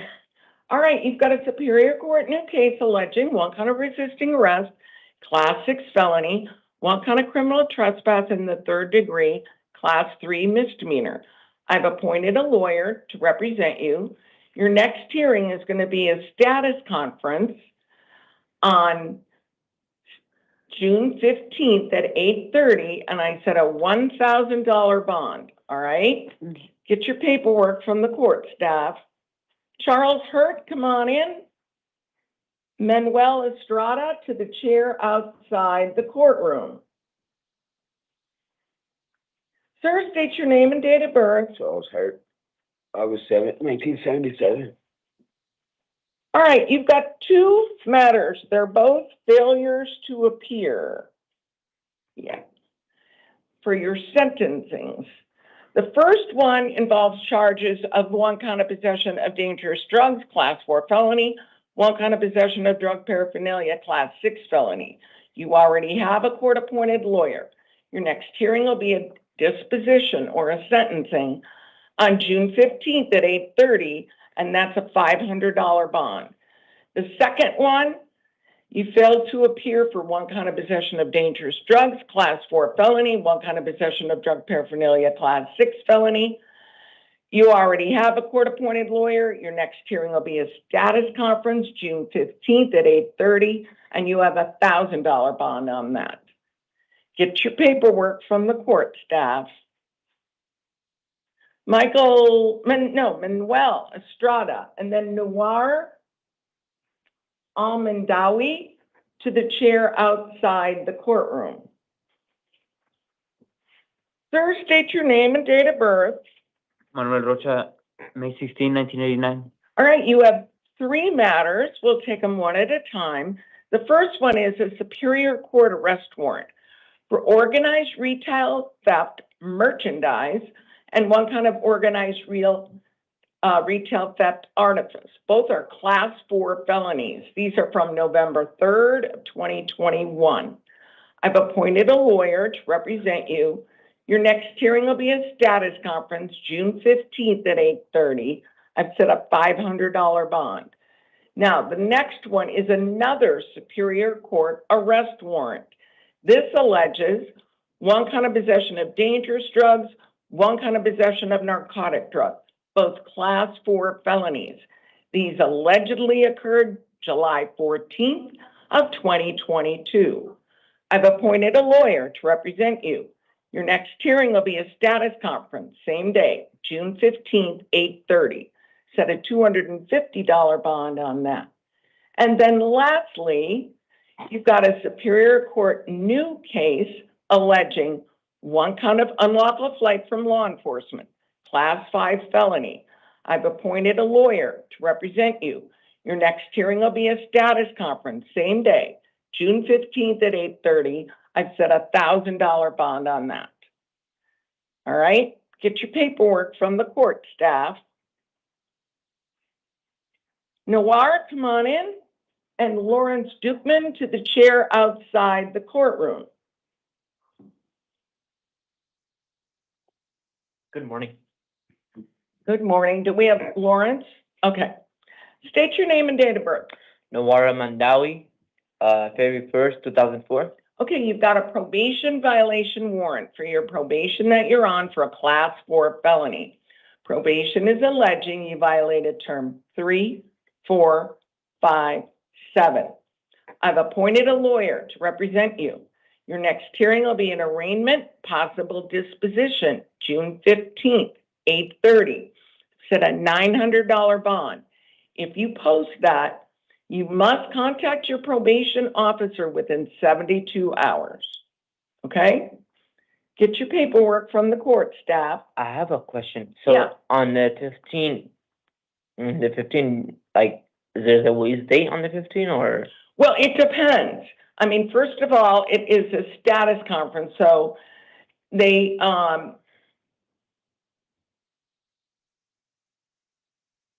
it's an arraignment. So which means it's not set for a trial that the prosecution would have to prove that you violated your probation. But they might offer you, say, plead to one count or the other, they'll drop the other ones. And then it's always up to the judge whether you get reinstated or not. Okay? Thank you. Talk to your attorney. All right. And if I send the bond, $900, you can go through a bonding company. Okay. Lawrence Dukeman, come on in. Calvin Gomez to the chair outside the courtroom.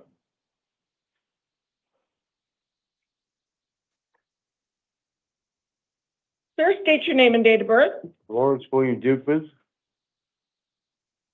6/27/1974. I'm sorry. It's been a long time. You got a probation violation warrant for your probation that you're on for a class 4 felony. Probation is alleging you violated term 3 and 5. I'll give you a chance. Okay. Your next hearing is going to be an arraignment, possible disposition, June 15th at 8:30. Set a $900 bond. You can go through a bonding company. And if you post it, which would be $90, you must contact your probation officer within 72 hours. Now, what do you want to ask me? This is a mistake. I was just at Sonora Living Friday. I thought about Sonora Living Behavioral Health Home. Yeah. I left Friday to go up to Cass to go try to talk to a lawyer, and I've been in these behavioral health rehab facilities. There's a mistake with this warrant here. I just talked to my probation officer 2 weeks ago, and I have not had one problem with him. Okay, I haven't violated. I haven't done nothing. There's a mistake on the computer. Let me tell you what the violations are.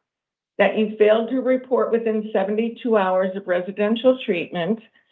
And I'm in residential treatment. That's what I'm saying. He knows that I'm totally legal. I've not done nothing wrong. Let me tell you what they have a note to the court saying that you were in Valley Wise Behavioral Health Center as of 3/11/25, re-engaged with probation. However, on 4/8/26, it was confirmed the defendant was discharged from the treatment facility on April 1st, 26, and his whereabouts are unknown. I just talked to him 2 weeks ago. If it was that, he would have came and got me over in behavioral health center. Well, they- I'm telling there's a mistake. Please call my probation officer. I have a violent. This is what I the have- probation officer. There's a mistake here because he would have came and got me. He knew. I just talked to him. This is what the probation officer wrote in your violation, that you got discharged. I think so. So I'm gonna keep the $900. If you think you can prove the case, I mean, you should obviously talk to your lawyer. This Judge, I promise you, if you just took a half second to call my probation officer, that's I did nothing wrong. I've been checking in with him. This is what the probation officer wrote. This is from the probation officer. I just talked to him 2 weeks ago when I checked in. This is a behavioral health home. I was there. Yeah, and you got discharged. Not from there. No, Okay. that was just, I'm in a different place. No, if I violated, he would. I've got to move along. I'm not changing it. I didn't hold you non-bondable. You can bond out. Calvin Gomez, come on in. And Ethan Encinas to the chair outside the courtroom. Sir, state your name and date of birth. Calvin Gomez, July 10, 1998. All right, you've got a probation violation warrant for your probation that you're on for a class 5 felony. Probation is alleging you violated term 3, 5, 7, 11. I've appointed a lawyer to represent you. Your next hearing is an arraignment, possible disposition, June 15th at 8:30, and I've set a $750 bond. It's not cash. If you post it, you must contact your probation officer within 72 hours. Got it? Mm-hmm. All right, get your paperwork. Ethan, come on in. Aaron Wise to the chair outside the courtroom.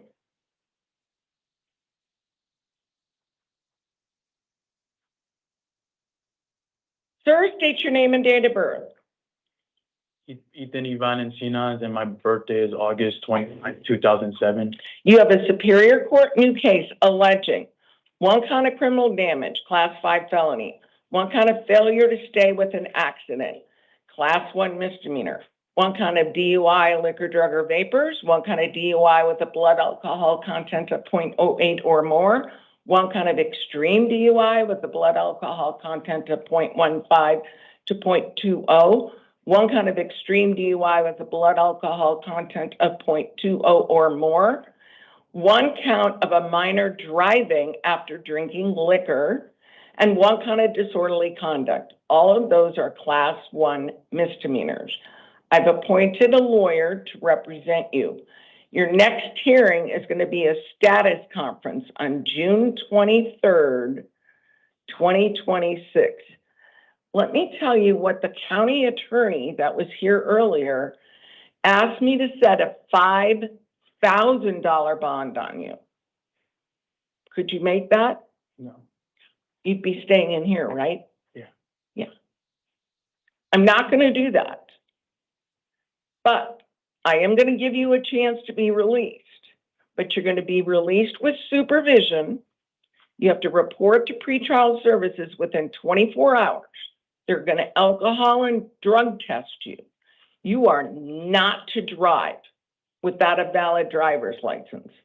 And I'm sure giving your charges, they probably revoked or suspended your license right now. All right? Mm-hmm. No driving. Mm-hmm. You got to follow everything, because I'll guarantee you, if you don't, the county attorneys are going to ask for a higher bond. All right? Yeah. Get your paperwork from the court staff. Aaron Wise, come on in. Savannah S. Garzega to the chair outside the courtroom. State your name and date of birth. Aaron Wise, 10/01/2000. You have a Superior Court new case alleging 1 count of endangerment, class 6 felony, 1 count of DUI, drug or metabolites, class 1 misdemeanor, 1 count of criminal damage, class 1 misdemeanor. Now, they had charged you with a dangerous drug possession of a pill that they found. But when I looked it up, I don't think it met the statute for a dangerous drug. It's a prescription drug. They could change that charge. But for right now, I do not find probable cause. I don't know if they'll refile it with another charge. Let me just tell you, the other charge is much lower. Okay. I'm appointing a lawyer to represent you. Your next hearing will be a status conference, June 23rd at 8:30.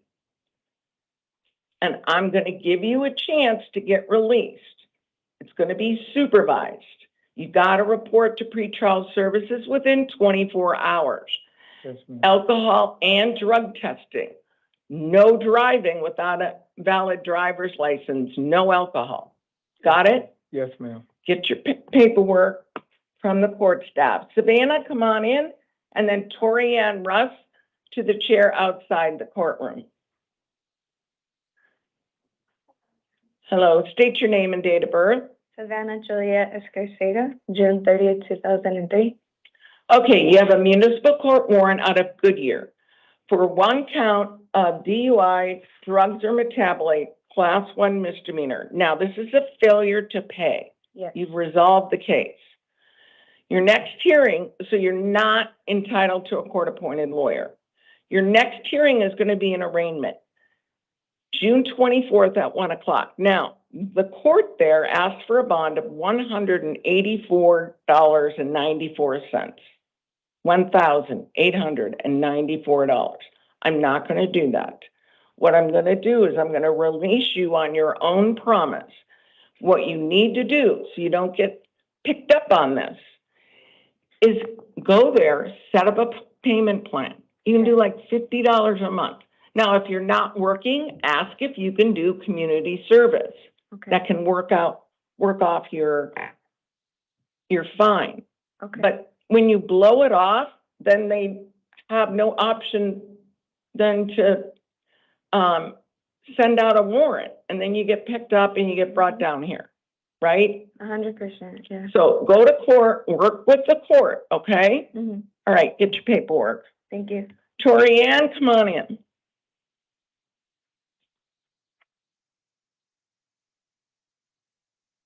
State your name and date of birth. Tori Ann Russ, 6/19/91.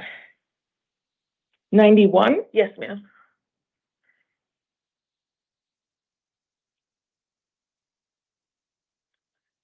All right. You've got a justice court new case out of Kyrene Justice Court for one count of racing, exhibition of speed, endangering the life or health of a minor, both class 1 misdemeanors, and one count of exceeding the speed limit by greater than 20 miles per hour, class 3 misdemeanor. Now, because these are all misdemeanors, you're not entitled to a lawyer. Your next hearing is going to be an arraignment, June 29th at 9:30. This is really difficult because I don't see you have any record kind of thing, but a kid in the car, I am going to release you, okay? But you can't drive without a valid driver's license. Typically with that speeding, they suspend it. No driving, even if you get your driver's license, you can't have anyone under the age of 18 in the car right now. Okay. All right? And make sure you go to court on this. Thank you. All right. Get your paperwork from the court staff. All right. We done? Done?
Good morning. Your name, please.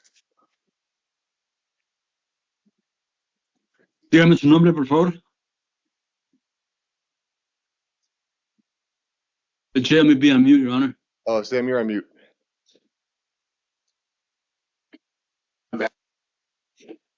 Dígame su nombre, por favor. Yulma Rodriguez. You speak English? Yes. He speaks English too, Your Honor. Does she wish to proceed in English, Selma? Yes, please. Okay. Are you The interpreter will stand by until it's done, and then I'll be asking to be excused, Your Honor. federal? Anybody else? Any victims have called in? Okay. So your name is Yulma Rodriguez? Yes, sir. Okay, Ms. Rodriguez, this is the time set for initial appearance. You are presumed innocent. You have the right to remain silent. Anything you say can be used against you. You have the right to hire an attorney, ma'am. Actually, I'm sorry. I'm seeing you on felony charges for appointing you a public defender, ma'am, from the PD's office. The state, ma'am, is asking me to hold you on a $5,000 bond. You're fine, Sam. I may have. Yeah, of course.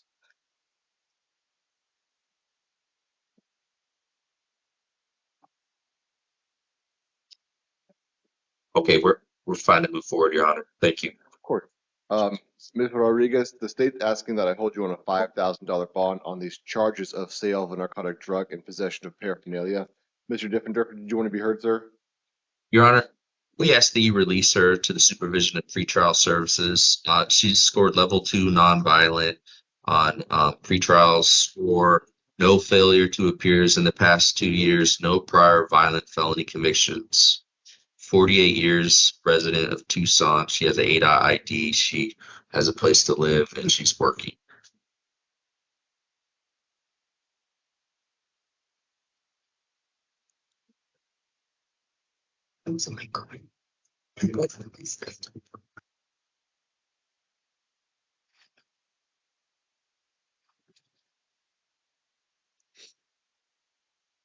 Luisa, am I seeing Ms. Rodriguez on the warrant out of Santa Cruz County?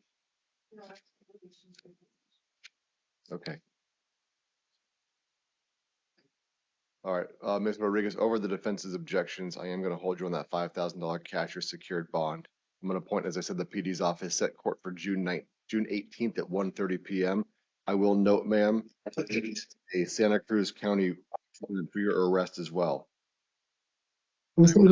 On that, but I did want to give you the information. All right, folks. Can you repeat that last thing about Santa Cruz County tour? Yes, there is a Santa Cruz County warrant in the amount of $1,653 that is extraditable from the outlying counties around Santa Cruz County. I am not seeing on that right now, but I did want to let you know about that. All right, ma'am, you are excused.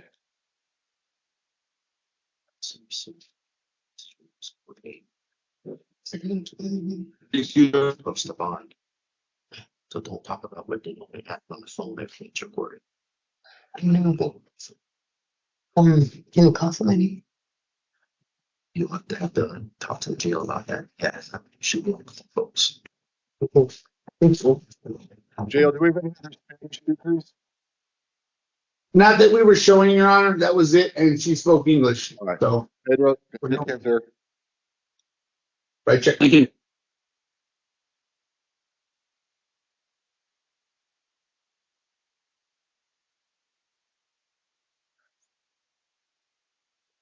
Can the person whose phone number begins with 816 please announce their presence and let me know who they're here for? My name is Lindsay Boldray, and I'm here for John Ward, the case. Okay, ma'am. When Mr. Ward comes forward, I'll ask you to unmute yourself and announce your presence. For now, ma'am, would you please dial *6? That should mute yourself. Yes, no problem. Will he be able to hear me when I speak? He will, ma'am. Okay, thank you. *6. *6, ma'am. Thank you. If it's not, yeah, there we go. Okay. Your name, please, sir. Mike Rice.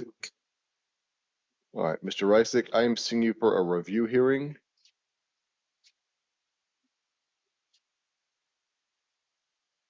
out of Maricopa County. This is a case out of Maricopa County Superior Court, sir. I'm going to set a review hearing for July 8th at 9 a.m. Keep the bond as is.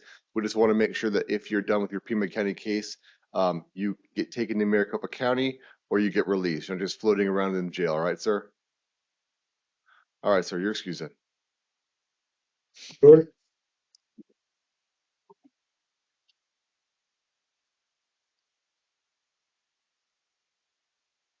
Name, please, sir.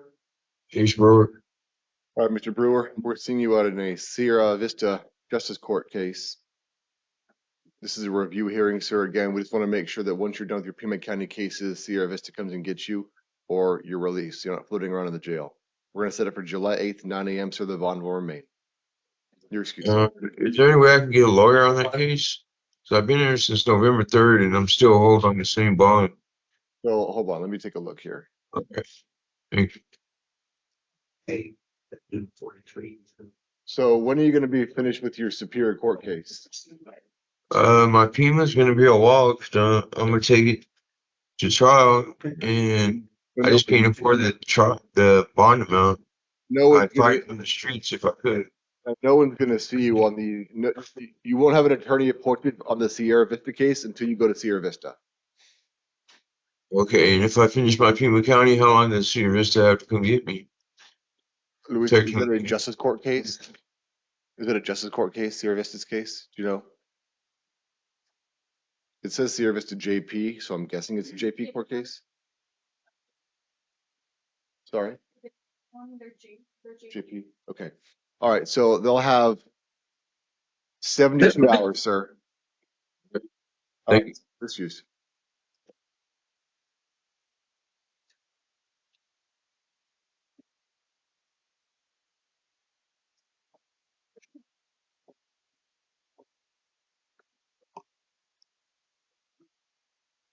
Hey, Mr. Diffenderfer, have you talked to the individuals there on felony charges about Steph's court? I haven't. I'll make an announcement before they come in then. Okay, I appreciate that. This way, sir. Steps. Thank you. What's that? Through the middle, all the way around to the seat. Come around, we're ready for the first time to tap chair. Sir, sign it. I got it. One meetings. Are you the rule, sir? Yes, sir. The jail. Have all the individuals sit down. Officer Horton, we ready for the misdemeanors? That is everybody. All right. Are you Ali? Ladies and gentlemen, you are all here for your initial appearance on misdemeanor charges. First, you are presumed innocent. You have the right to remain silent. Anything you say can be used against you. You have the right to hire an attorney. In some instances, I might be appointing you an attorney. When you come before me, you'll find out. Before I go over your charges and conditions of release, know that I have reviewed information from law enforcement as well as pretrial services if they were able to speak to you. Mr. Brule, I am seeing you on a number of matters, sir. These are a number of misdemeanor matters out of Marana and Justice Court. On the Marana matter, sir, I'm seeing you on a charge of possession of paraphernalia. I'm going to hold you, sir, on a $500 cash or secured bond and appoint Janet Altschiller to represent you and set court, sir, for today at noon. So you'll see the Marana City Court judge today at noon with Miss Altschiller. On your 3 Justice Court cases, sir, I'm going to hold you on $500 bonds, cash or secured, set court for tomorrow, June 9th at 1 p.m. and appoint Amanda Bynum to represent you. Those will be in front of Judge Foreman in Pima County Justice Court. One of these, sir, is for failure to appear on a charge of domestic violence, criminal trespass. One is for a charge of failing to appear on a charge of shoplifting. And the last, sir, is for a charge of failing to appear on a charge of disorderly conduct. And with that, sir, you are excused. Miguel Caballero. Morning, Your Honor. Morning. Your name, please, sir? Angel Caballero. All right. Mr. Caballero, I am seeing you, sir. 1 second, sir. Okay. Hey, jail. Watch it. I apologize. I need Mr. Brule back. I forgot a city court case that I just didn't see the file. Perfect. Caballero, let's switch hands here for a second now. Rule, they missed the charge. You're gonna see on it now. Mr. Brule, I apologize, sir. I didn't see the city court case. I've got a city court case for you as well as for a failure to appear on a shuffling charge. I'm going to appoint the city PD, enter pleas of not guilty, hold you on a $500 bond, and assign this case to Judge Hale. You'll see Judge Hale on June 16th at 1:45 p.m., sir. So 3 court dates, 3 different attorneys, sir, but you'll have attorneys to assist you on all these matters at this point in time. All right, sir? Caballero, all the way out, bro. All that side boys. Caballero? All right. Mr. Caballero, Yes, Your Honor. I am seeing you on charges out of Pima County Justice Court. This is charges for driving under the influence,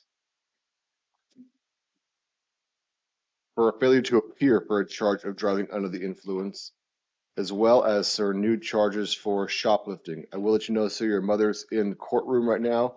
You cannot see her, but she is present in the gallery.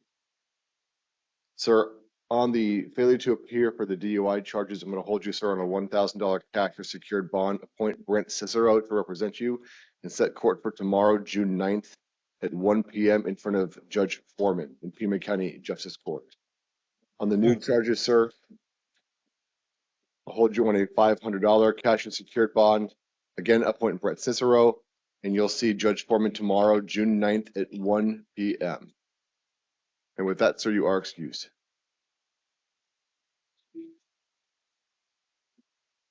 Continuous, Matthew?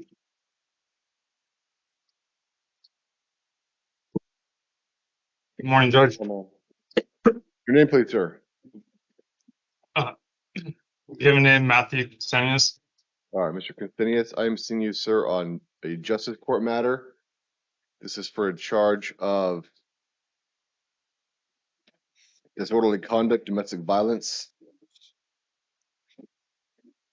Sir, if I order you not to go back to the victim's residence or workplace, but allow you to go back once with a law enforcement escort to pick up what you need, will you agree to that, sir? Yes, Judge, that sounds very fair. Okay. So you gotta find somewhere else to live, okay, sir? Understood, Judge. All right. So I'll release you, sir, and your promise to go to court in Oro Valley City Court. Your next court date will be July 6th at 10:30 a.m. I will allow you to go back one time to the victim's residence to pick up any required belongings with a law enforcement escort. Otherwise, you may not be there or at her workplace. Understood? Understood, Judge. All right, for your excuse. Mr. Bedoy? Yes.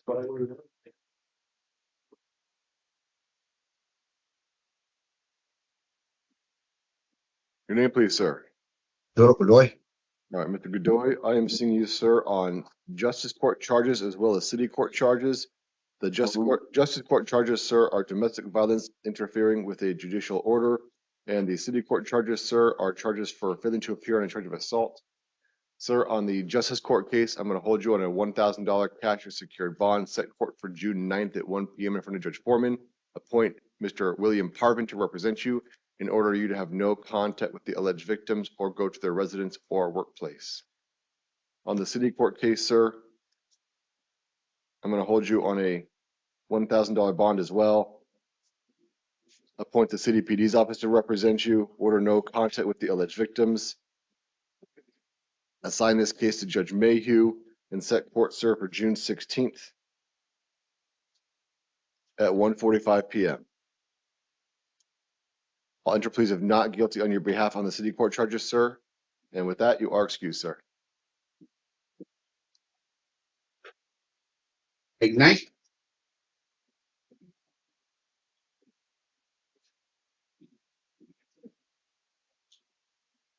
Your name, please, sir.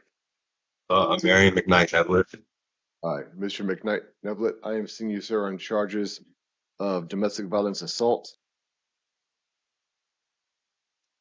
Give me 1 second, sir, to re-review the officer report.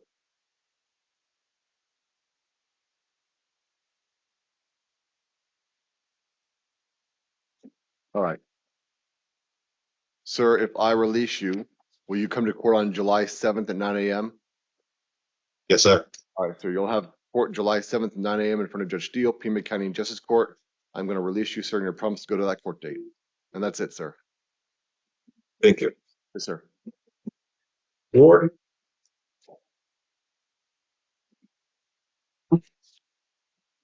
Name, please, sir. John Ward. All right, Mr. Ward, I'm seeing you on charges of domestic violence, disorderly conduct, and domestic violence criminal damage. Give me 1 second, sir. I do not believe I saw the pretrial services work up for your case yet, so hold on.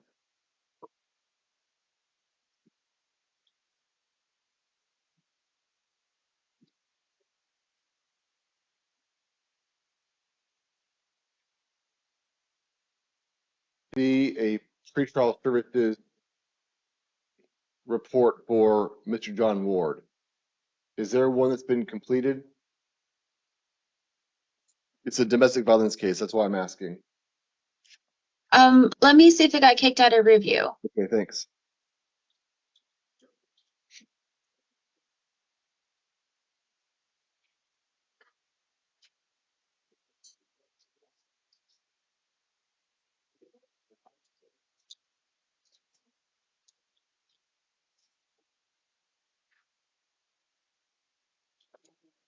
Okay, it should be available now.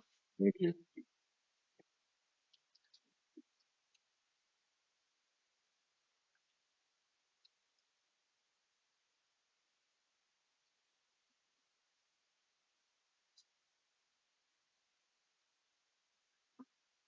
All right.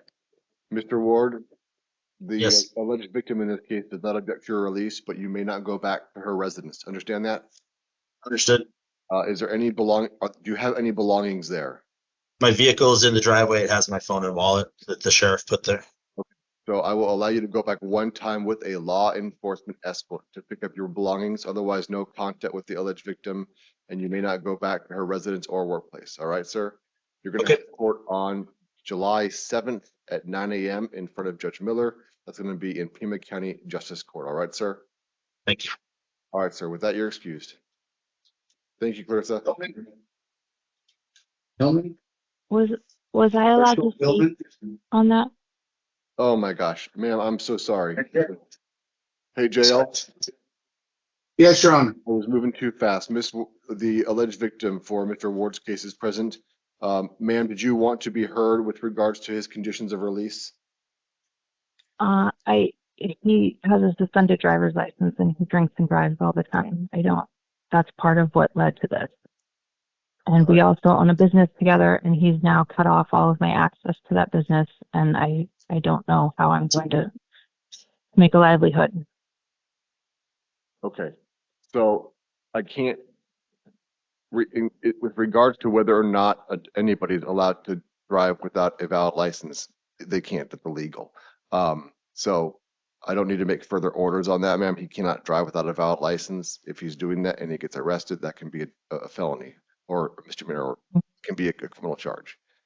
In terms of your business, I'm not sure what to suggest on that. I don't really have, I can't offer you legal advice. And if I could, I wouldn't, I'm not really sure what He I'd say. just cut off all my access. I just want it back for a couple of days so I have online orders and clients that need me, and we own a promotional products company, a marketing company, and they order from us, and I have no access to that information now.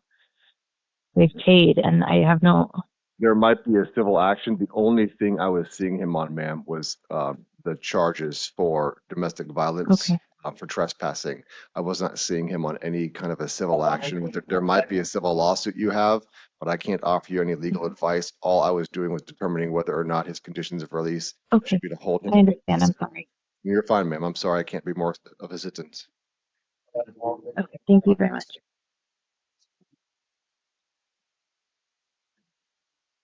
All right, Jay, I apologize. Thank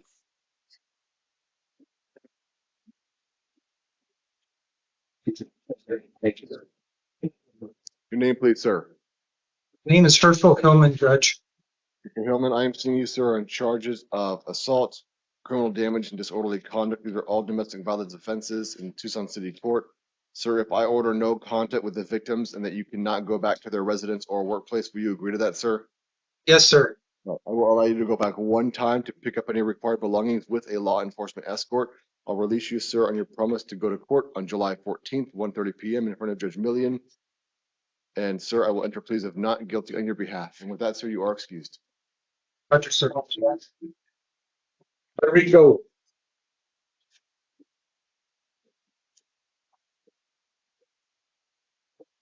Your name, please. Richard Federico. Richard Federico, I'm seeing you on Tucson City Court charges. I also understand, sir, that you are currently in the jail on a Pima County Superior Court case. For that reason, sir, I'm going to release you on the city court case, not to be cruel, but to set a non-transport review hearing. So you will not need to go to court on this court date if you're still in custody. That will be on July 17th at 9 a.m. in front of Judge Klotz. I'm going to appoint the city PD's office to represent you at that time and enter pleas of not guilty on your behalf. This is for charges, sir, of drug paraphernalia and failing to appear for charges of criminal trespass. All right, sir? All right, sir, you're excused. Ms. Lux. Your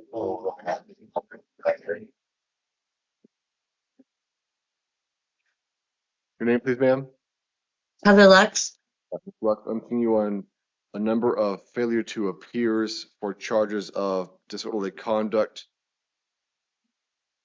criminal trespass, and possession of paraphernalia. I'm also seeing you, ma'am, on a charge of, on a petition to revoke your probation for charges of domestic violence, disorderly conduct, domestic violence, trespassing. Sir, on the probation matter, I'm going to deny allegations. On the new matters, ma'am, or the failure to appear matters, I'm going to enter pleas of not guilty. I'm going to set all of these, ma'am, for a court date in front of Judge Hale on June. One second, ma'am. Why is the out of custody date sooner in time than the in custody date? I want to make sure I'm giving the correct date, ma'am. I am going to hold you, ma'am, on a $1,000 cash or secured bond on all these cases. Order you not to go back to any incident location you've been trespassed from. As I said, appoint the city PD's office to represent you. And I'm making sure I have the right court date, ma'am. Disorderly conduct, criminal trespass, paraphernalia. One of them is DV related.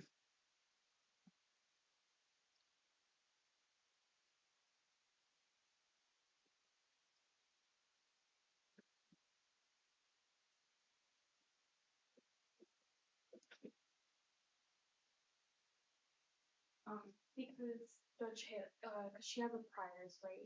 She's a double secure. Yeah. Okay, because the next available is the 29th of July for Judge Hale. All right, so the in custody is going to have to be. It would be even further out, like a solid. It would be July 29th would be the next available. For out. Correct. But I'm holding her. Okay. I was just trying to figure out why the out date is sooner than the in date. Because, you know, it sounds weird, but her schedule is like super far and she's already. Okay. Not really, that's all right. All right, ma'am, your next court date is going to be June 16th at 1:45 p.m. in Tucson City Court. And if I haven't said so, although I believe I have, I am going to appoint the city PD's office to represent you on these charges, ma'am. And with that, you are excused. Am I staying in jail? Well, I'm holding you on a $1,000 bond, ma'am. So if you post that bond, you can be released. But otherwise, yes, ma'am. And please ask for my release of my RLR. No, ma'am. Because of the amount of failure to appears in the probation revocation, I've decided that holding you on a $1,000 bond will assure your presence. Thank you. Yes, ma'am. And well.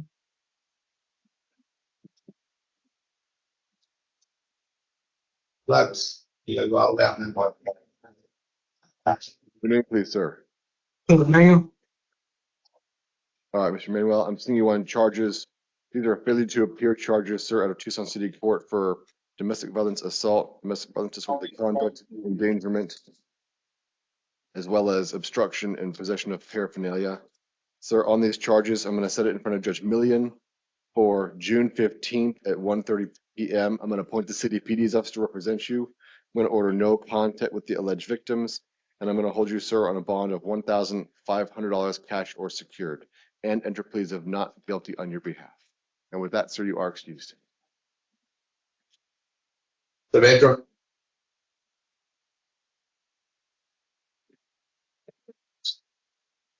Can I get Your name, please, sir? Pablo Severas?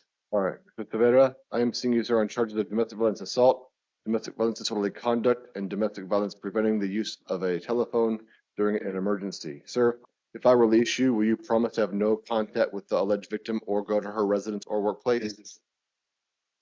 Okay, I will release you then, sir, on your promise to do those things, to abide by those conditions. So you may go back once with a law enforcement escort to pick up any required belongings. You're going to have court July 14th at 1:30 p.m. in front of Judge Millian. That's in Tucson City Court. I'm going to plead of not guilty on your behalf. All right, sir? Thank you. Sure. Sure. The middle box there, is it ROR or? Oh, yeah, ROR, yeah.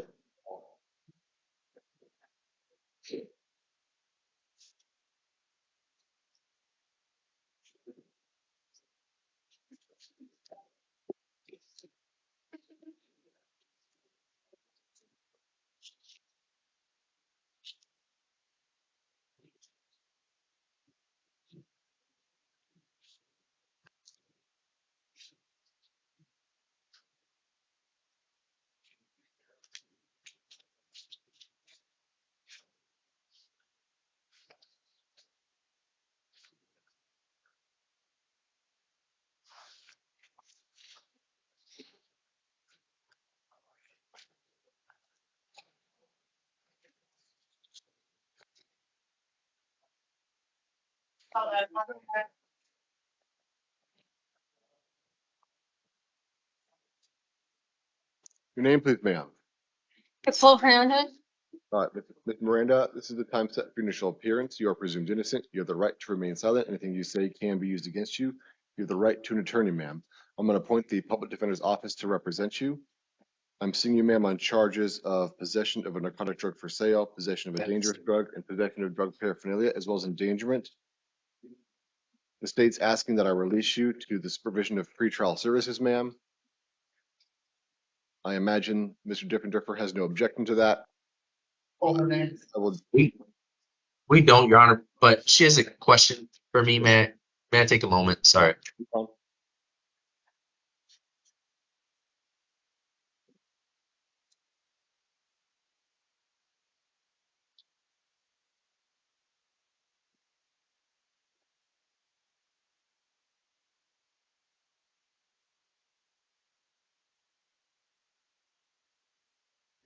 Your Honor?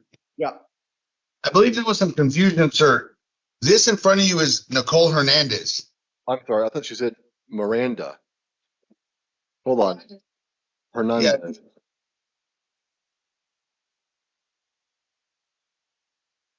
Oh, why do we skip so much, Officer Horn?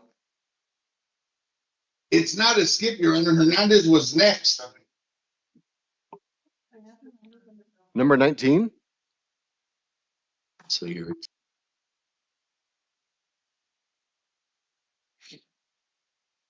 Nicole Lee Hernandez?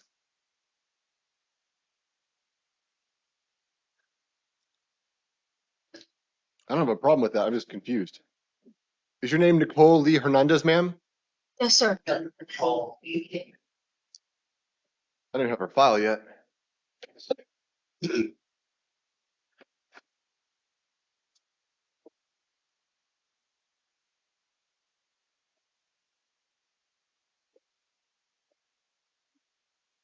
Your Honor, I hadn't submitted her recommendation yet, but I would have recommended, I'm recommending pretrial services release. Thank you, Mr. Mosier. Is this a Steps case? Yes. All right. All right, Ms. Hernandez then. I'm accusing you, ma'am, on charges of possession of a dangerous drug. Ma'am, have you heard of the STEPS program? We're gonna know. Sorry, I couldn't hear you. No, I've never heard of it. So the STEPS program is a program run jointly between the prosecutor's office and the court. Ma'am, if you do what is required of you in terms of drug treatment and counseling by the court, the prosecutor's office can dismiss these charges. Do you want to be considered for that program, ma'am? Yes. And I'm going to set a STEPS screening date, ma'am. That is the STEPS court is the court that would allow for this diversion-like program. That court date's going to be June 15th. Sam, do we have time? Yes, Your Honor, I wanted to address something about probable cause, though. Sure. So, according to the interim complaints, she was arrested for possession of it. There's no evidence to indicate that she possessed a dangerous drug. From what I can see, fentanyl is a narcotic drug, as far as I'm aware of. I don't think there's any probable cause to support the charge that she was booked on. Mr. Mosier, any response?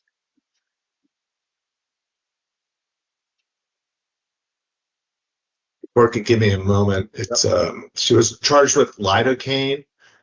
There's like 4 containers of lidocaine specified.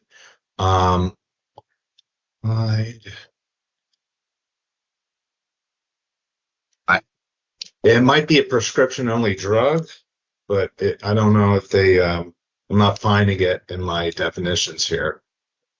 All right. Mr. Different, I agree.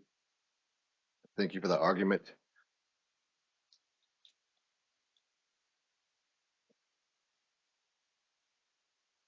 So, ma'am, I will release you. Well, so I guess that's the. So, Ms. Hernandez, your attorney has made an argument that there's no probable cause for the charges of possession of a dangerous drug. What that allows me to do is what I was going to do anyway, which was release you to pretrial services with a STEPS screening date. I don't know if the state has felony charges that can bring against you. They might. They might have charges of possession of a narcotic drug. Regardless, they've asked me to set a STEPS screening date because if you do the drug treatment and counseling that the court's going to suggest, they'll dismiss these charges anyway, ma'am. So I would still suggest that you go to court on June 15th at 9 a.m. I am going to appoint the public defender's office to represent you. They will be able to answer any legal questions you have, and I'm going to release you to the supervision of pretrial services, ma'am, with a really strong suggestion to go to that court date on June 15th. All right, ma'am? Okay, thank you. All right, ma'am. You are excused. Thank you. There's the date. You should go there. Okay. Check in with pretrial services. Determine where you Okay. Okay. So let's feel. And I'm back.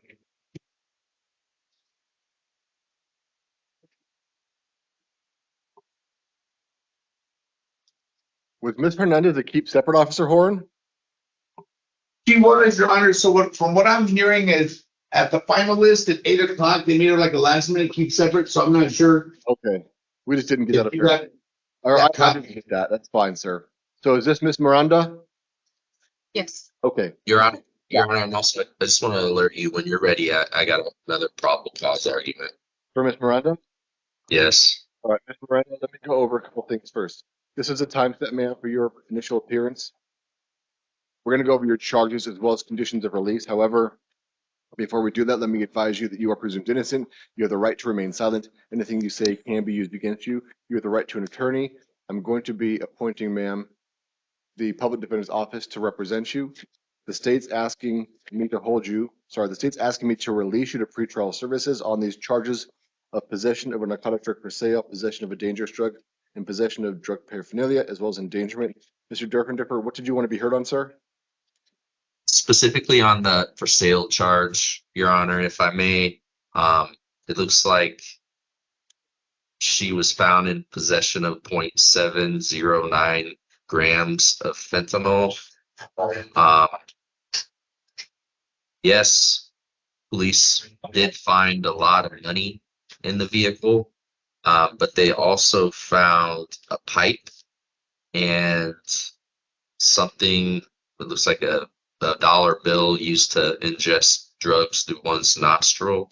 Yes, there's a lot of money here, Your Honor. There's some meth in the vehicle, there's some fentanyl, but there's no evidence of sales besides the large amount of money, no individual packaging, no cell phone communications, no scale,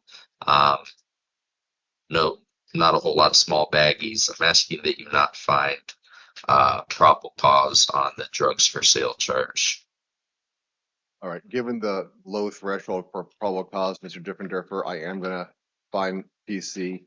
However, your arguments might be a reason why Mr. Mosier is asking that I release her to pretrial services on a drug sales charge, which otherwise I don't generally see. In terms of recommendations from the state, Ms. Miranda, given the state's recommendation that I release you to pretrial services, I will do that.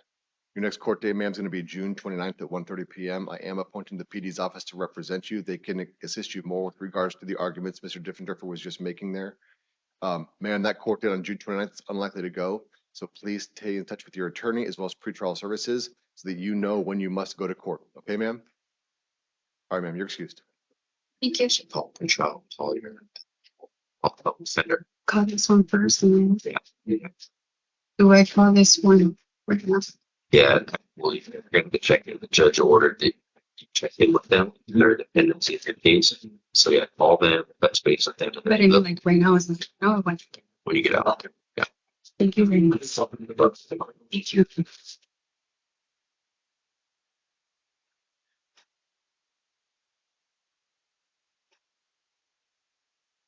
Algren.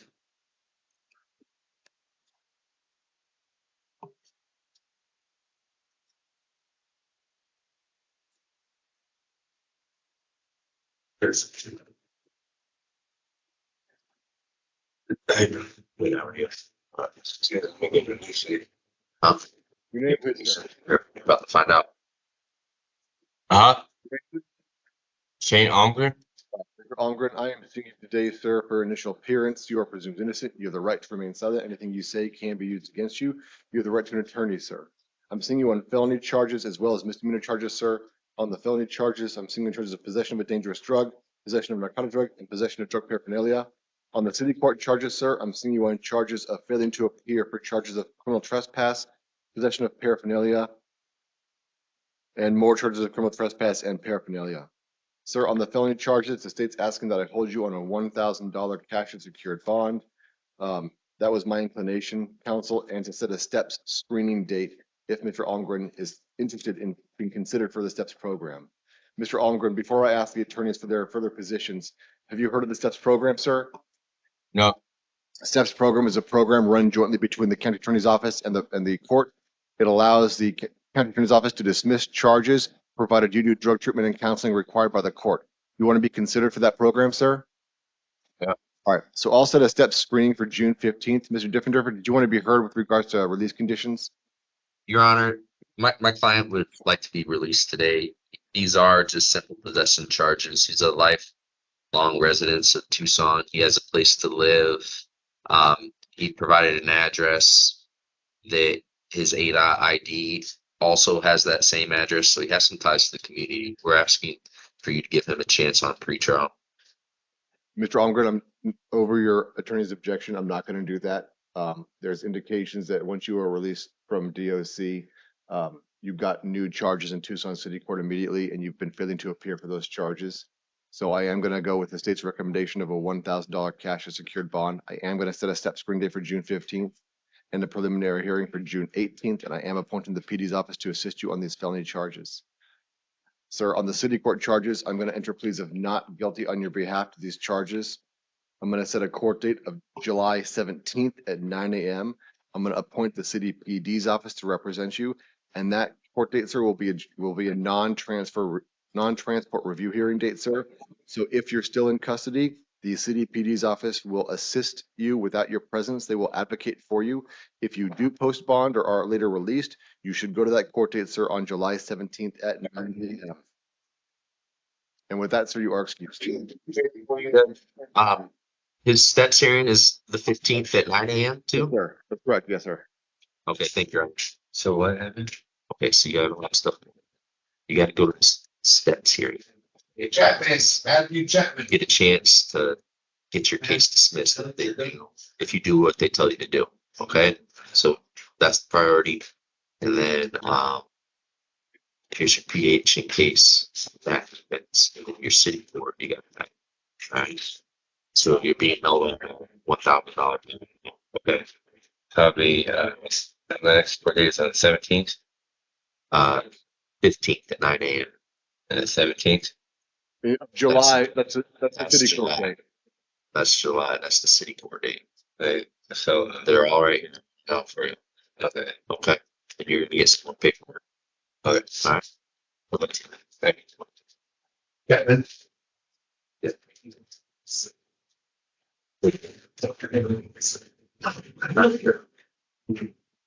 Your name, please, sir. Your Honor, I'm sorry. Did you indicate whether or not he was released on the city charges? He's released in the city charges. That's the only way I can set a non-transport review date. Okay, thank you, Your Honor.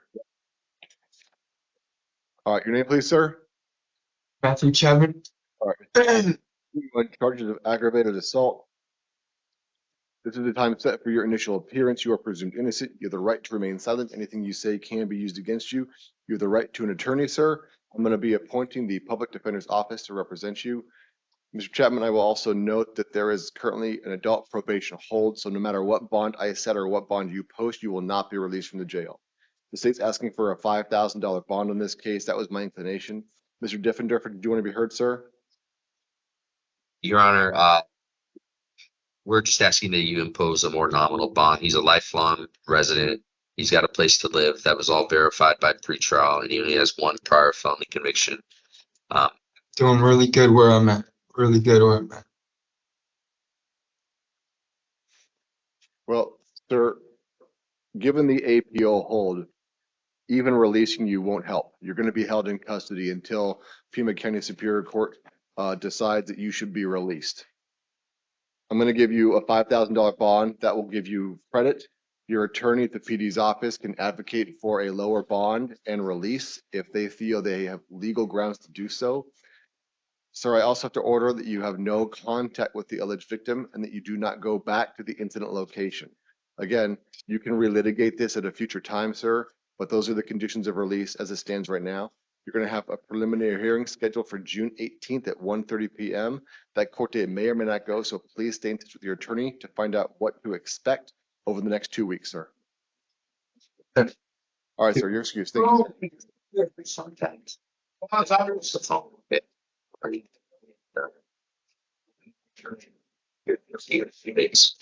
Yeah.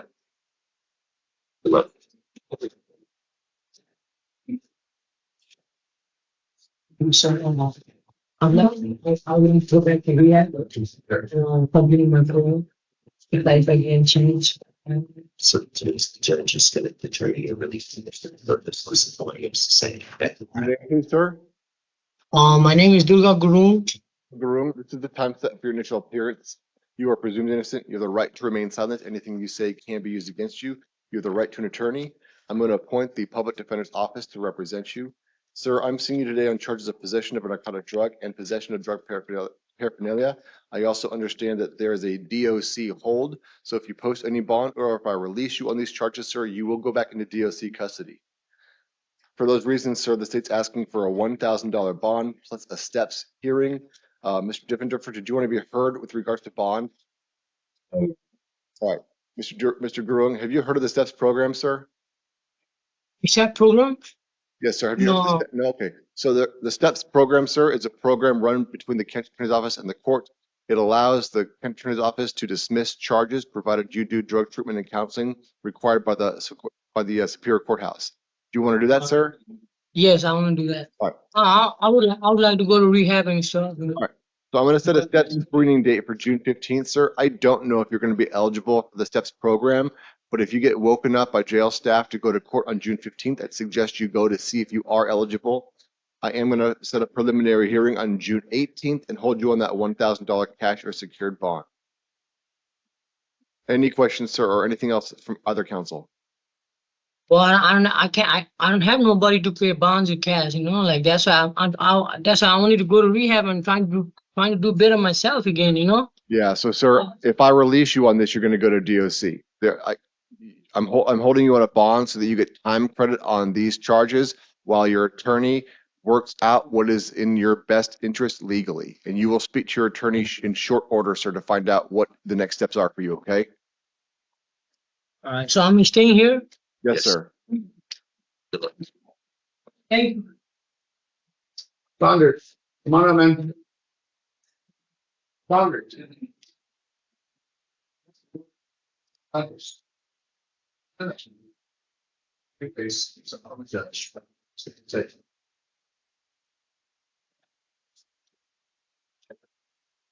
Your name, please, sir? Mr. Saunders? Mr. Saunders, are you following us right now, man? I'll have to go over with Mr. Saunders. Let's bring him back tonight. That'll work out. Come on, Saunders.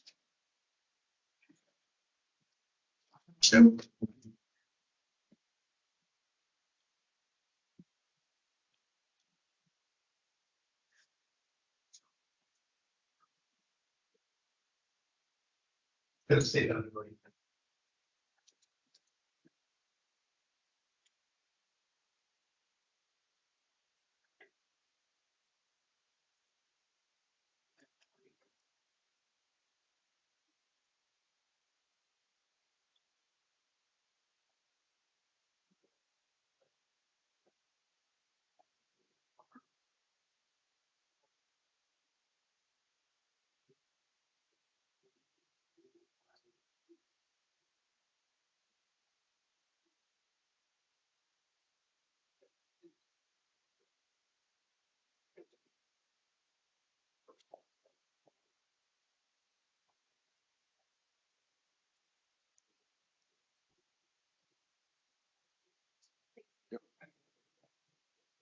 Here's Saunders. Oh, so you guys heard me. He's coming back tonight. Oh, thanks.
Morales.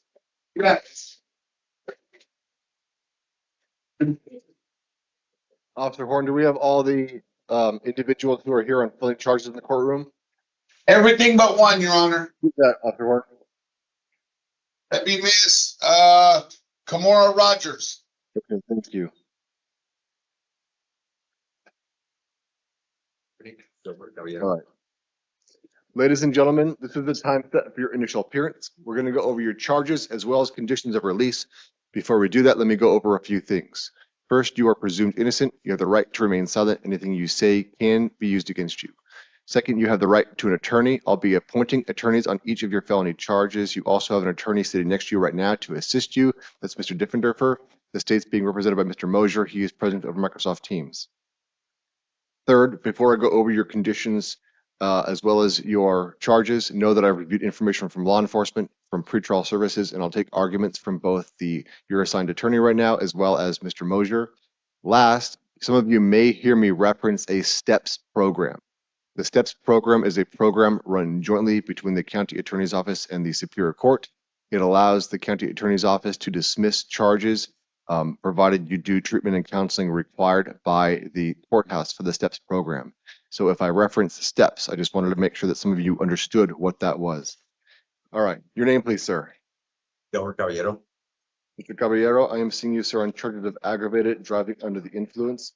The state, sir, is asking that I impose a $2,500 fine. Mr. Diffenderfer, did you want to be heard, sir? Yes, Your Honor, and I have another probable cause argument on this one. Only one Oh. more besides this, Mr. but Diffenderfer, hold on. yes. If you're referencing why it's aggravated DUI, the officer this morning got in touch with the sheriff who arrested Mr. Caballero, and the sheriff testified that Mr. Caballero's license was suspended at the time. Gotcha. Okay, that's what it was about. Thank you. Yes, Mr. Diffenderfer. All right, Mr. Caballero. So, Mr. Diffenderfer, did you have anything with regards to his release conditions, though? The recommendation was 1,000. What was the 25. recommendation? 25. Your Honor, he's level 1 non-violent. He scored a 2 on NCA, 3 on FCA, 1 prior felony from 2005. His last DUI was from 2005. No failure to appearance in the past 2 years. He's a lifelong resident. He's working. For all those reasons, we're asking that you release him in the pretrial.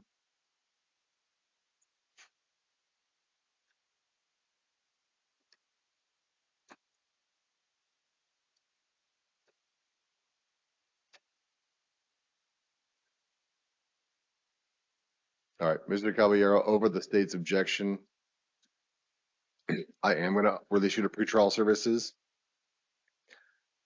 I am going to order that you do whatever monitoring and treatment is directed by pretrial services. I am going to order that you not possess or consume any alcohol or illegal drugs.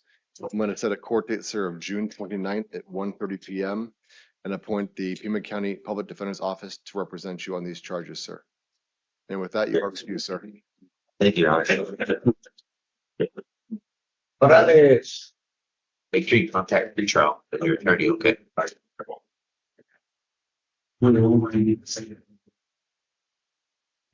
Your Honor, and this was the last PC argument I have for Corrales as well. Thanks, Mr. Diffenderfer. Let me go over some beginning facts with Mr. Corrales, and I'll ask. Mr. Corrales, I'm seeing you on charges of shoplifting and possession of a dangerous drug. The state's asking me to impose a $100 bond, but your counsel right now has a probable cause argument. Go ahead, Sam. Okay. And similar to that other case, he was arrested for possession of a dangerous drug. I don't see anything in the interim complaint about dangerous drugs, so I'd ask that you find no PC for that. Yeah, these again look like narcotic drugs, unless, Mr. Mosier, am I not understanding something here? Or tell me what's going on. No, I think they're just, this is something I think the council see that they're failing to recognize the type of drug they're arresting him for. Okay. So I will find there's no PC to arrest on possession of dangerous drug. You're fine, Lupe. You're fine. You're fine. All right. In terms of the shoplifting charge. All right. I do find PC for the felony shoplifting given the allegations of the priors. Give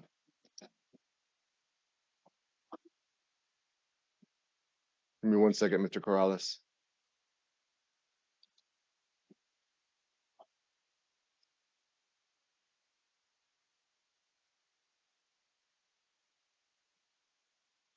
Your Honor, given that, I'm going to dismiss the shoplifting case.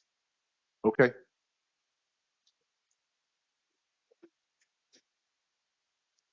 Mr. Mosier, I don't have the legal authority to dismiss the possession of a dangerous drugs case, just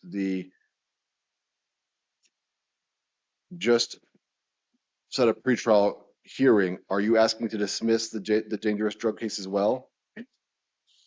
Yeah, so I see he had the 2 charges on the interim, the shoplifting and the possession of the dangerous drug. The dangerous drug was really fentanyl, so it'll be a narcotic drug, and the shoplifting. Given that he's got the Maricopa County warrant, I'm going to dismiss without prejudice those counts. All right. So Mr. Corrales, okay, thank you, sir. Mr. Corrales, the state's just moved to dismiss without prejudice these Pima County charges. However, you are currently in jail right now on a Maricopa County case on a $500 cash bond. You understand that, sir? So the state's moved to dismiss these charges. That does not mean they can't be refiled. They can be refiled, sir, but at this time they're dismissed. And now it's going to be up to Maricopa County, sir, to come and pick you up on those charges, sir. All right? All right, sir. You are excused. Thank you all.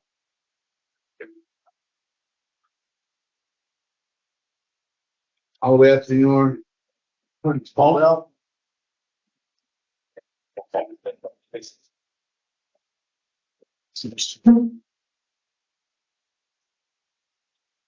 Sam, that might be a record for dismissals and arguments. Your name, please, sir. Say name, please. Your name, please, sir. Gary Hall. All right, Mr. Gary Hall. Hall.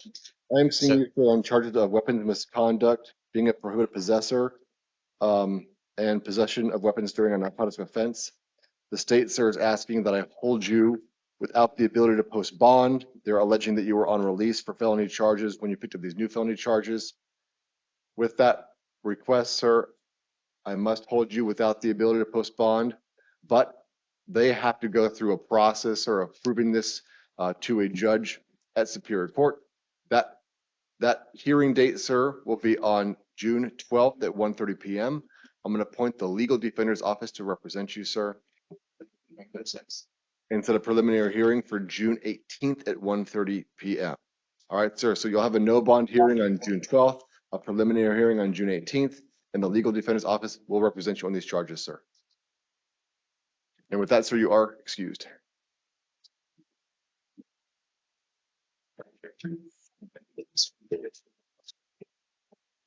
Hernandez. Your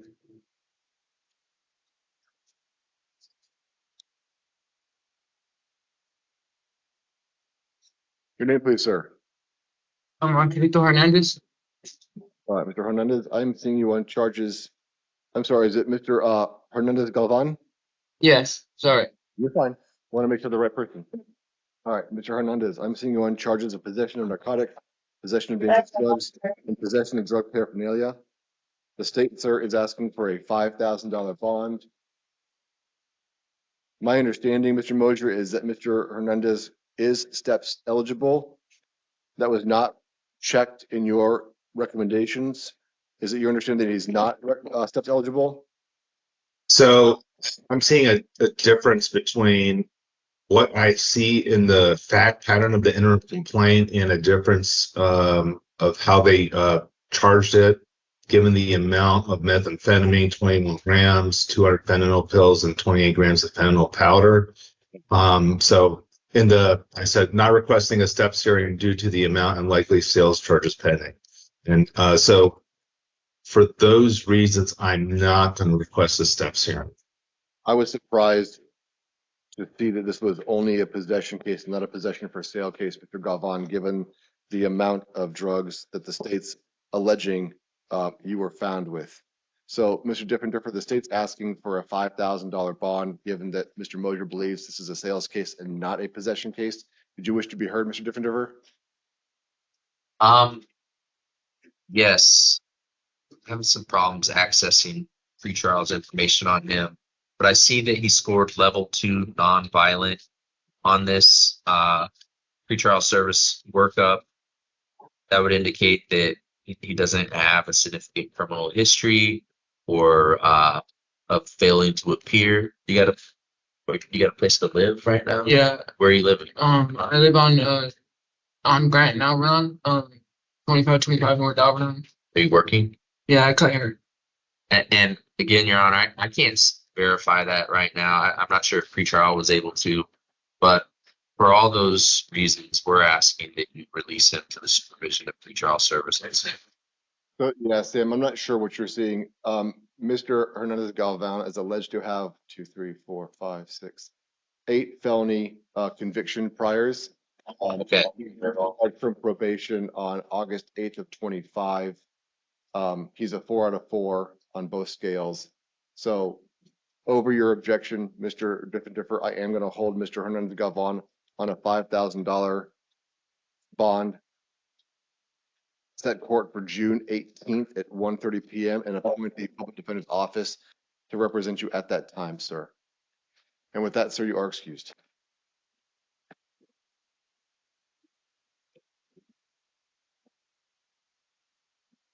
Jennifer Holbert.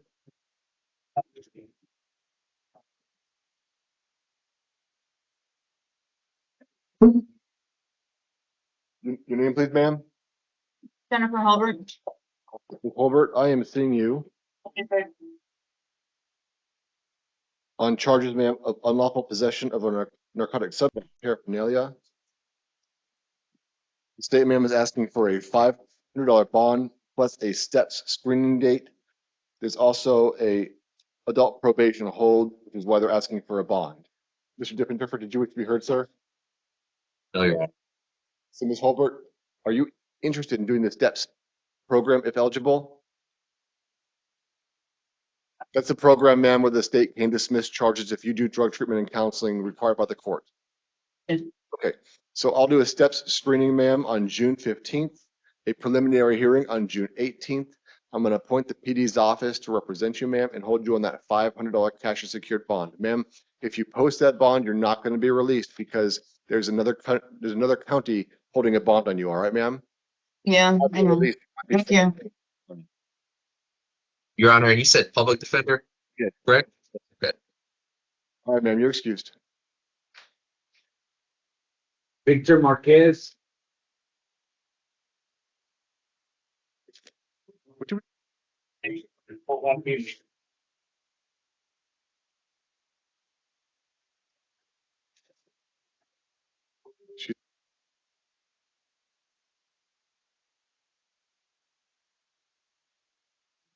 All right, your name, please, sir? Victor Marquez. Marquez, I'm seeing you on one charge of aggravated DUI, one charge of possession of narcotic drugs, and one charge of possession of paraphernalia. The state's asking for a $5,000 bond.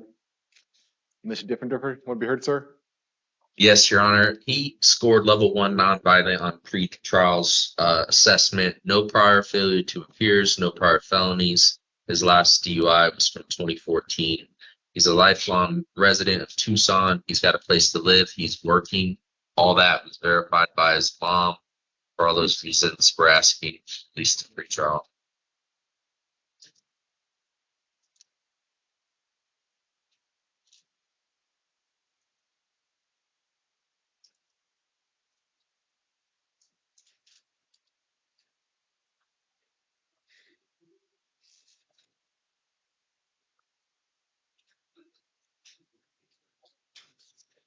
All right, Mr. Marquez, over your attorney's objection, I'm not going to do that.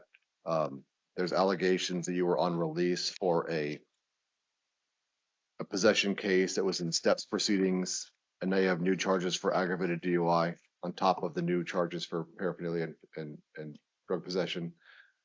I'm going to go with the state's recommendation, sir, of $5,000. Set court date, sir, for June 18th at 1:30 p.m. and appoint the public defender's office to represent you on those charges, sir. And with that, sir, you are excused. Roy Matas.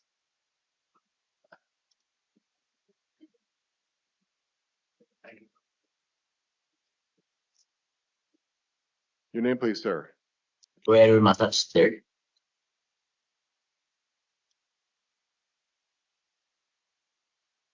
In your honor, I'll be moving to dismiss this I thought I saw that. without prejudice. Thank you. Mr. Matas, I'm seeing you in a couple of cases. One's a warrant out of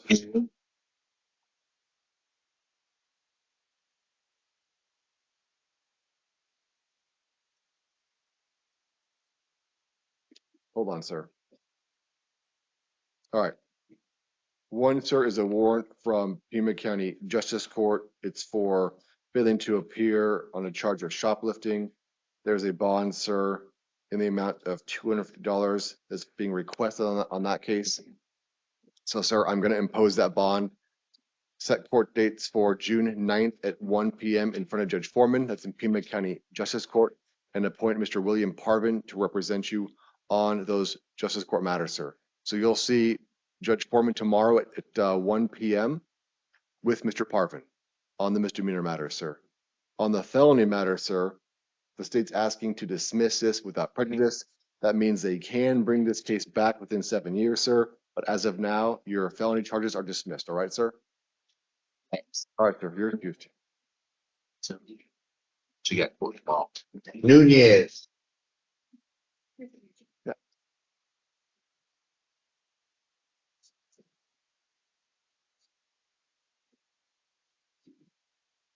Your name, please, sir. Morning. Oh, I'm sorry, Armando Nunez. Mr. Nunez, I'm seeing you on charges of possession of a dangerous drug. State's asking that I release you to pretrial services with a STEPS screening date. Sir, do you want to be considered for the STEPS program? What else is there? I mean, I guess that's all that there's gonna do, huh? Okay, All right. sure. So I'll do a STEPS screening for June 15th at 9 a.m. Preliminary hearing. Sam, you have time? Yes. Preliminary hearing, sir, for July 23rd. Release to pretrial services, and I'm going to appoint the PD's office to represent you. So, sir, the most important thing right now is this. If you want to be considered for that diversion style program, you have to go to court June 15th at 9 a.m. in Superior Court. All right, you have to. Okay. All right, sir. Okay. With that, then you're excused. Okay. Call the attorney's office, and then call the trial checking that. They can talk to you by 4 days too. So okay, I can let you.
Are you Ms. Rogers, ma'am?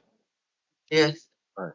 Ms. Rogers, this is the time set for your initial appearance. I'm going to go over your charges as well as your conditions of release. But first, you are presumed innocent. You have the right to remain silent. Anything you say can be used against you. You have the right to an attorney. I'm going to be appointing attorneys on your behalf on both your felony charges and your city court charges, and you have an attorney sitting next to you right now to assist you in these proceedings. Ms. Rogers, I'm seeing you on felony charges for possession of narcotic drug and possession of drug paraphernalia. I'm also seeing you, ma'am, on 11 city court warrants for failing to appear for charges ranging from criminal trespass to criminal damage and possession of paraphernalia. Ma'am, on the city court charges, given the amount of failure to appears you have, I'm going to hold you on a $2,500 cash or secured bond. I'm going to appoint the city PD's office to represent you. I'm going to enter pleas of not guilty on your behalf and set your next court date in front of Judge Blue with Mental Health Court on June 17th at 1:45 p.m. Ma'am, on your felony charges, the state's asking that I impose a $1,000 bond and set a steps hearing. Give me 1 second, ma'am.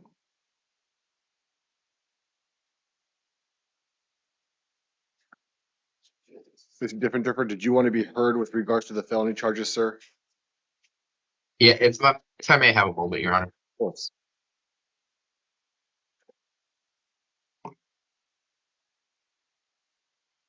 Thank you, Your Honor.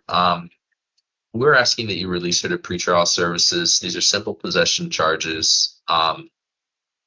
She's a lifelong resident of Tucson. That's verified by her mom. She, as court appears to be aware, she's struggling with some mental health issues. We're asking that you release her tonight. My problem, Mr. Different, is that she's been missing court date since November of 24, and she's picked up since that first allegation of a charge in November 24. She's had 10 more arrests and failure to appears. So, Ms. Rogers, on the city court cases, I'm going to hold you already. I will hold you on a $500 cash or secured bond on the felony charges, ma'am.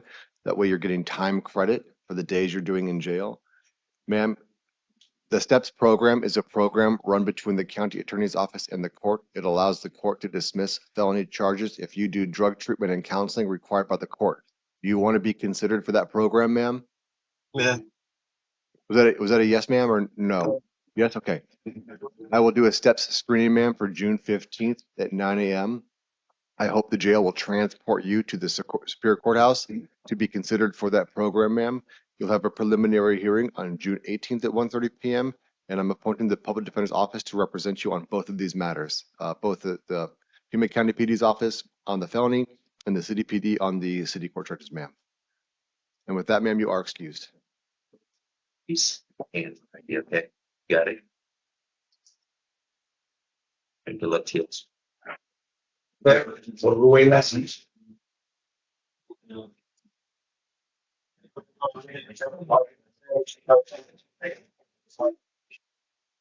Right.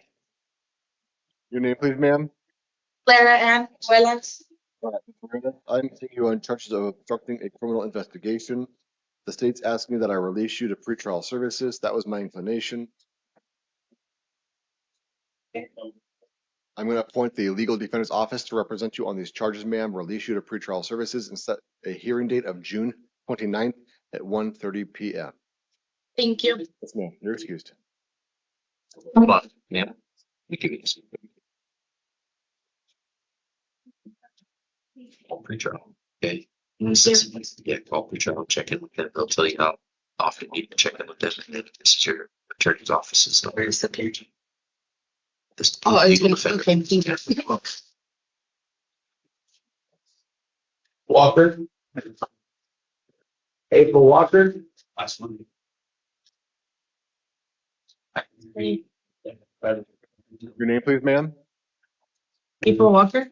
Ms. Walker, I'm seeing you on charges of possession of a narcotic drug and 2 counts of possession of a narcotic drug.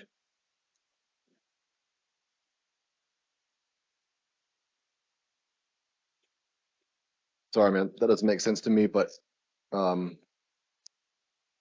me 1 second.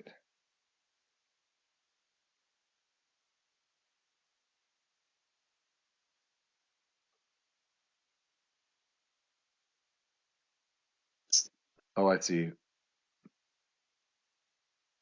Cocaine and Yeah, fentanyl pills. Thank you. I just saw that. Thank you very much, Mr. Mosier. All right. So, Ms. Walker, it is 2 counts of possession of a narcotic drug for cocaine and fentanyl pills. The state's recommending a $500 bond plus a STEPS screening date. There is a probation violation warrant with a probation hold. So any bond that I set, ma'am, is almost moot because you will not be released until a Superior Court judge determines that release is warranted on the probation matter. Mr. Different, did you want to be heard, sir? No, Your Honor. So, ma'am, I will do the $500 cash and secured bond as requested by the state. I'll recognize there's an APO hold. I'm going to appoint the PD's office to represent you. Ma'am, do you want to be considered for the STEPS program? Yes. All right. I'll do a step screening for June 15th at 9 a.m. and a preliminary hearing for June 18th at 1:30 p.m. And with that, ma'am, you're excused. I gotta give you this.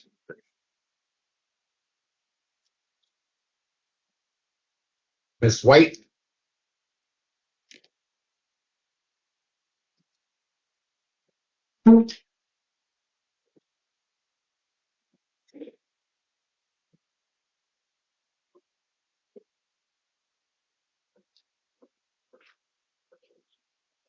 Your name, please, ma'am. Attorney White. All right, Ms. White, I am seeing you on charges for possession of a dangerous drug and possession of drug paraphernalia. I'm also seeing you, ma'am, on a number of city court and one justice court charge, ma'am. On the justice court charge, ma'am,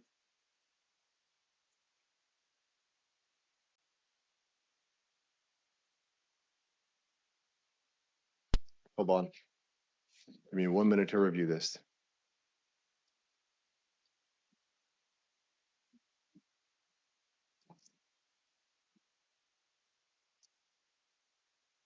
Well, I'll let your attorney discuss with you what the justice court charge is. On the city court charge, ma'am, these are charges of failing to appear for charges of criminal damage, disorderly conduct, criminal trespass, multiple charges, ma'am.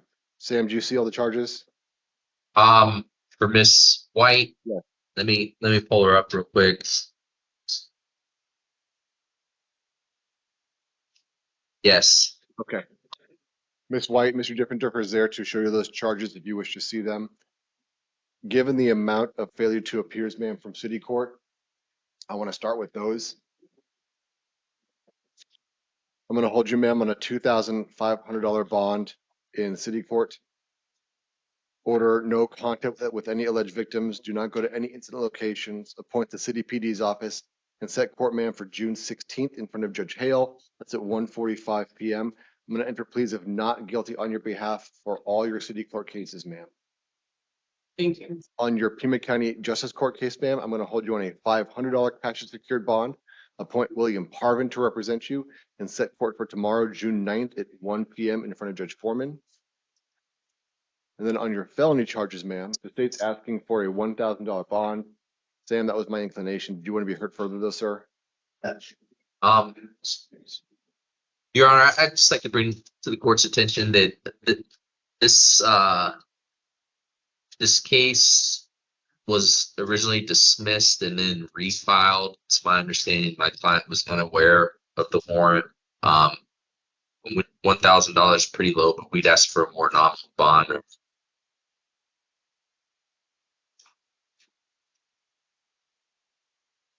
Give me 1 second, Sam.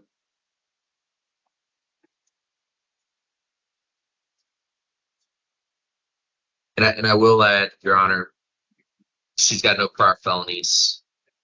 She's got 15 years ties to the community, and she's got a ADOT ID, which indicates she has ties as well. All right. Yeah, I'll do that, Sam. I'll do a $500 cash and secured bond, Ms. White. Your next court date is going to be an arraignment for June 15th at 1:30 p.m. I'm going to appoint the PD's office to assist you in these felony charges, ma'am. So, ma'am, you have 3 different court dates, 3 different courthouses, and 3 different attorneys, but you will now get legal assistance on all of your cases. All right, ma'am? Okay. All right, ma'am. You're excused.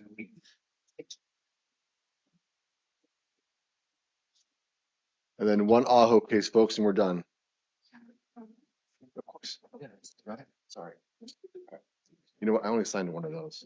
Brittany, hold on. I was gonna say, given how many, yeah. You can do it, man. The 2 continuances and then. Okay. Oh.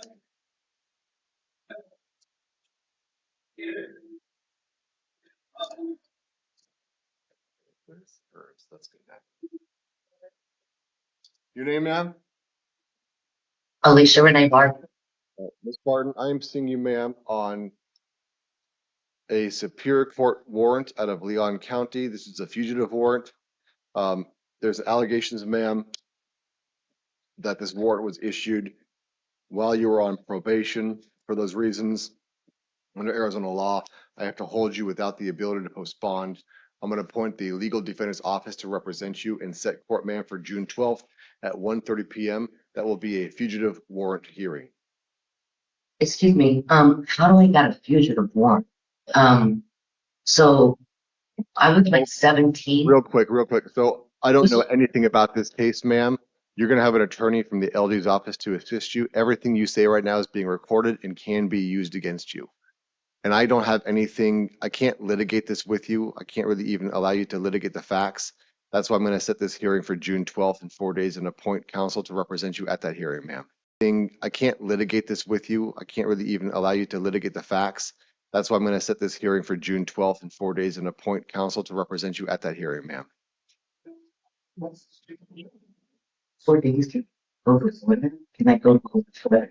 And that is. The earliest court date we have, ma'am, is June 12th. Okay. All right, ma'am. But you will see a legal defender very, very shortly. All right, ma'am? Today? All right, ma'am. Today? I'm asking. I don't know, ma'am. I don't know when the legal defender's office will assign this case and get up to see you. I would imagine it won't be today. I would imagine it's going to be early this week. Okay. All right, ma'am. You're excused. Okay. Thank you, Your Honor. Sorry? Thank you, Your Honor. Thanks, everybody. I will. All right, all. Take care. Thank you. Thanks.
Huh?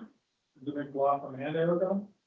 I believe it's Aragon and Costa, but Aragon's gonna be leading. Okay, cool. Welcome to the crew. Right? Yeah, Welcome to the crew. yeah. There's gonna be a lot of new faces you're gonna see, so. I hope that's a good thing. Right.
All rise, Honorable John Aragon now presiding. You may be seated.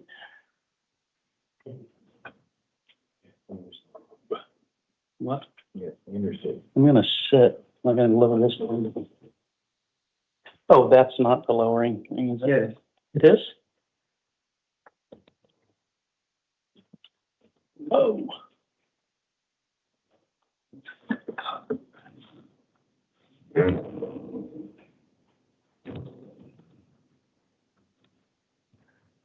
Monitor.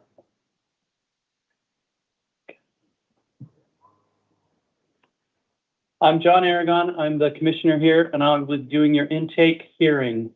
In the intake hearing, the court's going to decide whether or not you're going to be detained or you're going to be released. If I release you, I will advise you of your conditions of release. I will not go over every detail of your release. Those details will be in your written release instructions that you will get after I'm done seeing you.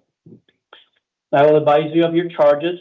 I will not be deciding what those charges, whether or not you're guilty or innocent. That will be done later by another judge. In this hearing, I only need to find probable cause. I will be considering these charges in determining your release, as well as your past criminal history and your history regarding appearances for other court dates. I will also be providing you a public defender if you qualify. I will provide you with your next court dates, and all your information will be in the written packet that you get at the end of your hearing. When I call your name, please go to the podium. I will also call the next person, and that person will have a seat right outside the door.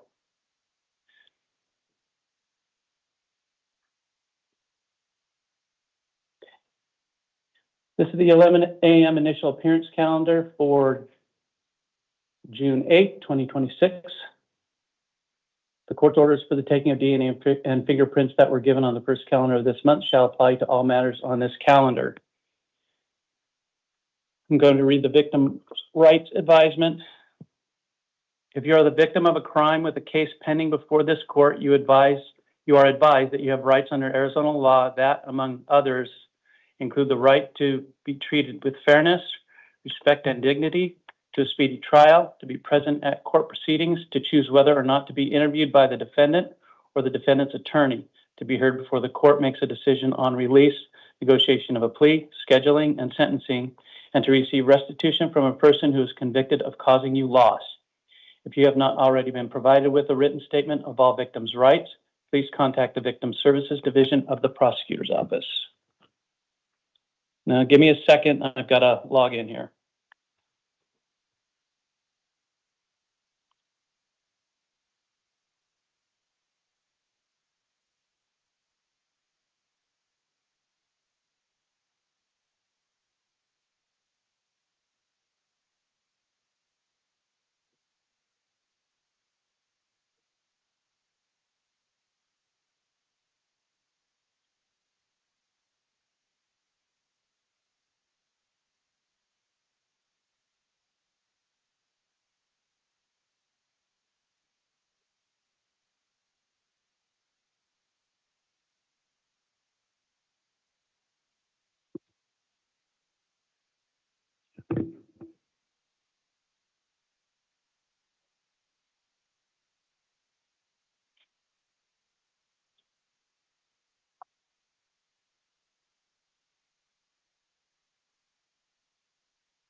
Okay, Eduardo Arellano Castillo to the podium, please, and Tyler Evans to the seat.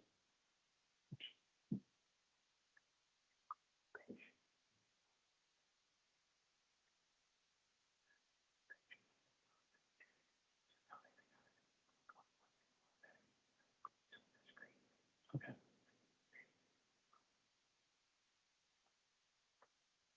Can you please state your name and date of birth, please? Eduardo Oriana, 12/1/95. Okay. Mr. Castillo, you have, let's see, 35 charges, 8 for narcotics drug possession, a class 2 felony, 8 counts of narcotic drugs for transportation and or sell, class 2 felony, 8 counts of drug possession, use, class 4 felony, carrying a weapon in the commission of a felony, class 6 felony, drug paraphernalia, possession of, class 6 felony, and carrying a deadly weapon with failure to admit, class 1 misdemeanor. I'm finding that there's probable cause on all charges except for 1 count of drug paraphernalia. I don't find that there's probable cause in that. I think it was just an extra that was added in there. I'm going to appoint you a public defender. Your next court date will be June 15th at 8:30 a.m. That will be downtown at Superior Court. There will be a preliminary hearing on June 17th at 8:30 p.m. in the same court. I'm setting a bond amount in the amount of $5,000. That's a secured bond amount, so you can contact a bail bondsman and work out something with them if you need to. You're not to return to the scene of the crime or have contact with any victims or arresting officers. You're not to possess any weapons, excuse me, consume any drugs, drive a motor vehicle without a valid license, do not leave the state, and you must notify the court of any new addresses. You understand? Yes. Okay, please turn to your left and gather your paperwork. Tyler Evans and Jerry Gasper. Have a seat, please.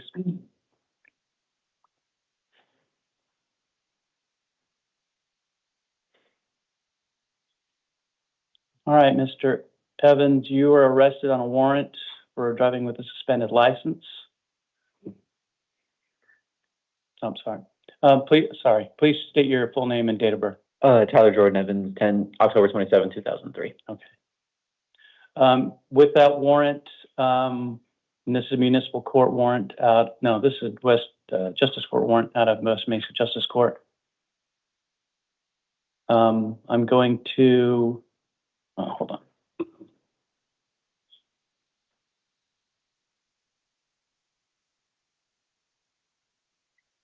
All right, I need to make one little change here. Give me a second. Okay, I am appointing you a public defender in this matter.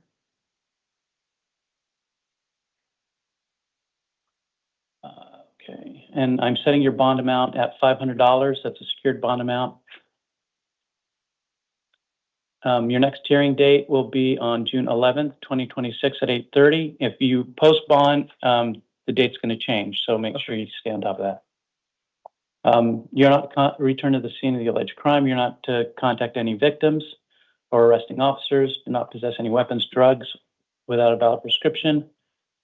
Don't drive a motor vehicle without a license. Don't leave the state, and you must notify the court of any new address. Okay, you understand? Yeah. Okay. Yes, sir. Take a left, and the officer will provide you with your paperwork. Oh, thank you.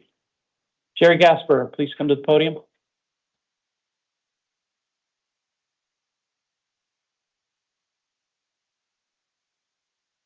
Please state your full name and date of birth, Mr. Gasper. Jerry Thomas Gasper, All right, Mr. Gasper. 31184. Thank you. You have been charged with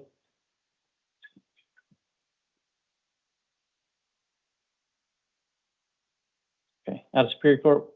This is going to be a Encanto Justice Court case for, sorry.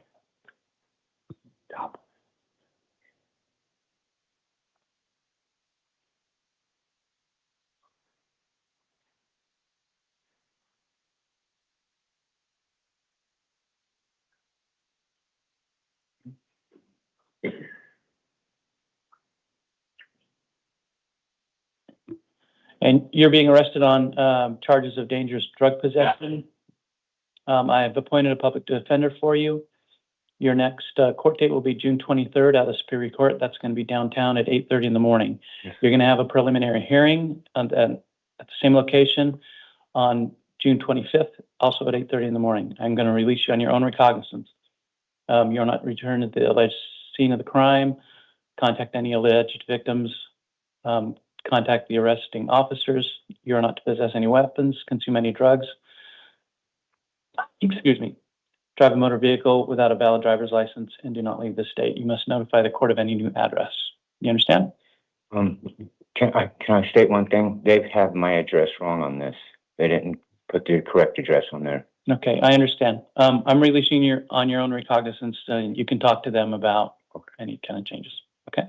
All right. Turn to your left, and I'll give you your paperwork. So do these have to put on the record what I'm doing? Yep. Okay.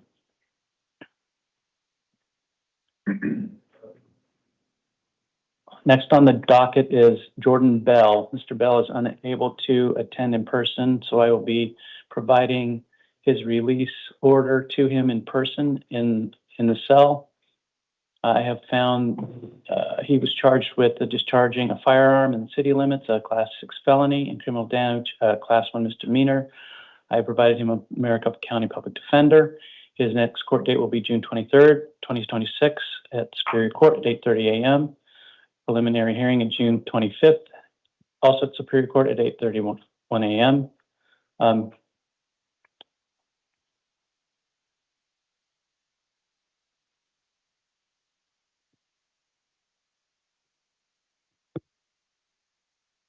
I didn't have it on pretrial services. You did. I did? Oh, that's right. I'm sorry. Okay, he's going to be released, and we'll have to report to pretrial services within 72 hours. Yeah. The next person on the docket is Nikita Thompson. And Miss Thompson was arrested on aggravated assault, Class 5 felony, criminal trespassing, Class M misdemeanor. She is going to be provided a public defender. Her next court date will be June 15th at 8:31 at Superior Court, June 17th, 8:31 a.m. at Superior Court. She will be posting, or we will have to post a secured bond and undergo electronic monitoring. The bond amount is $15,000 secured. And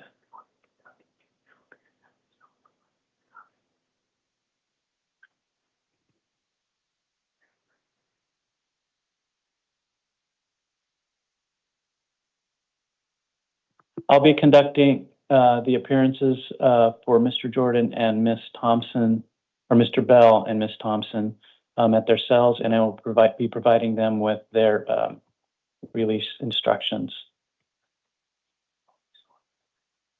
If I need to make any changes, I will do so on the record and in writing.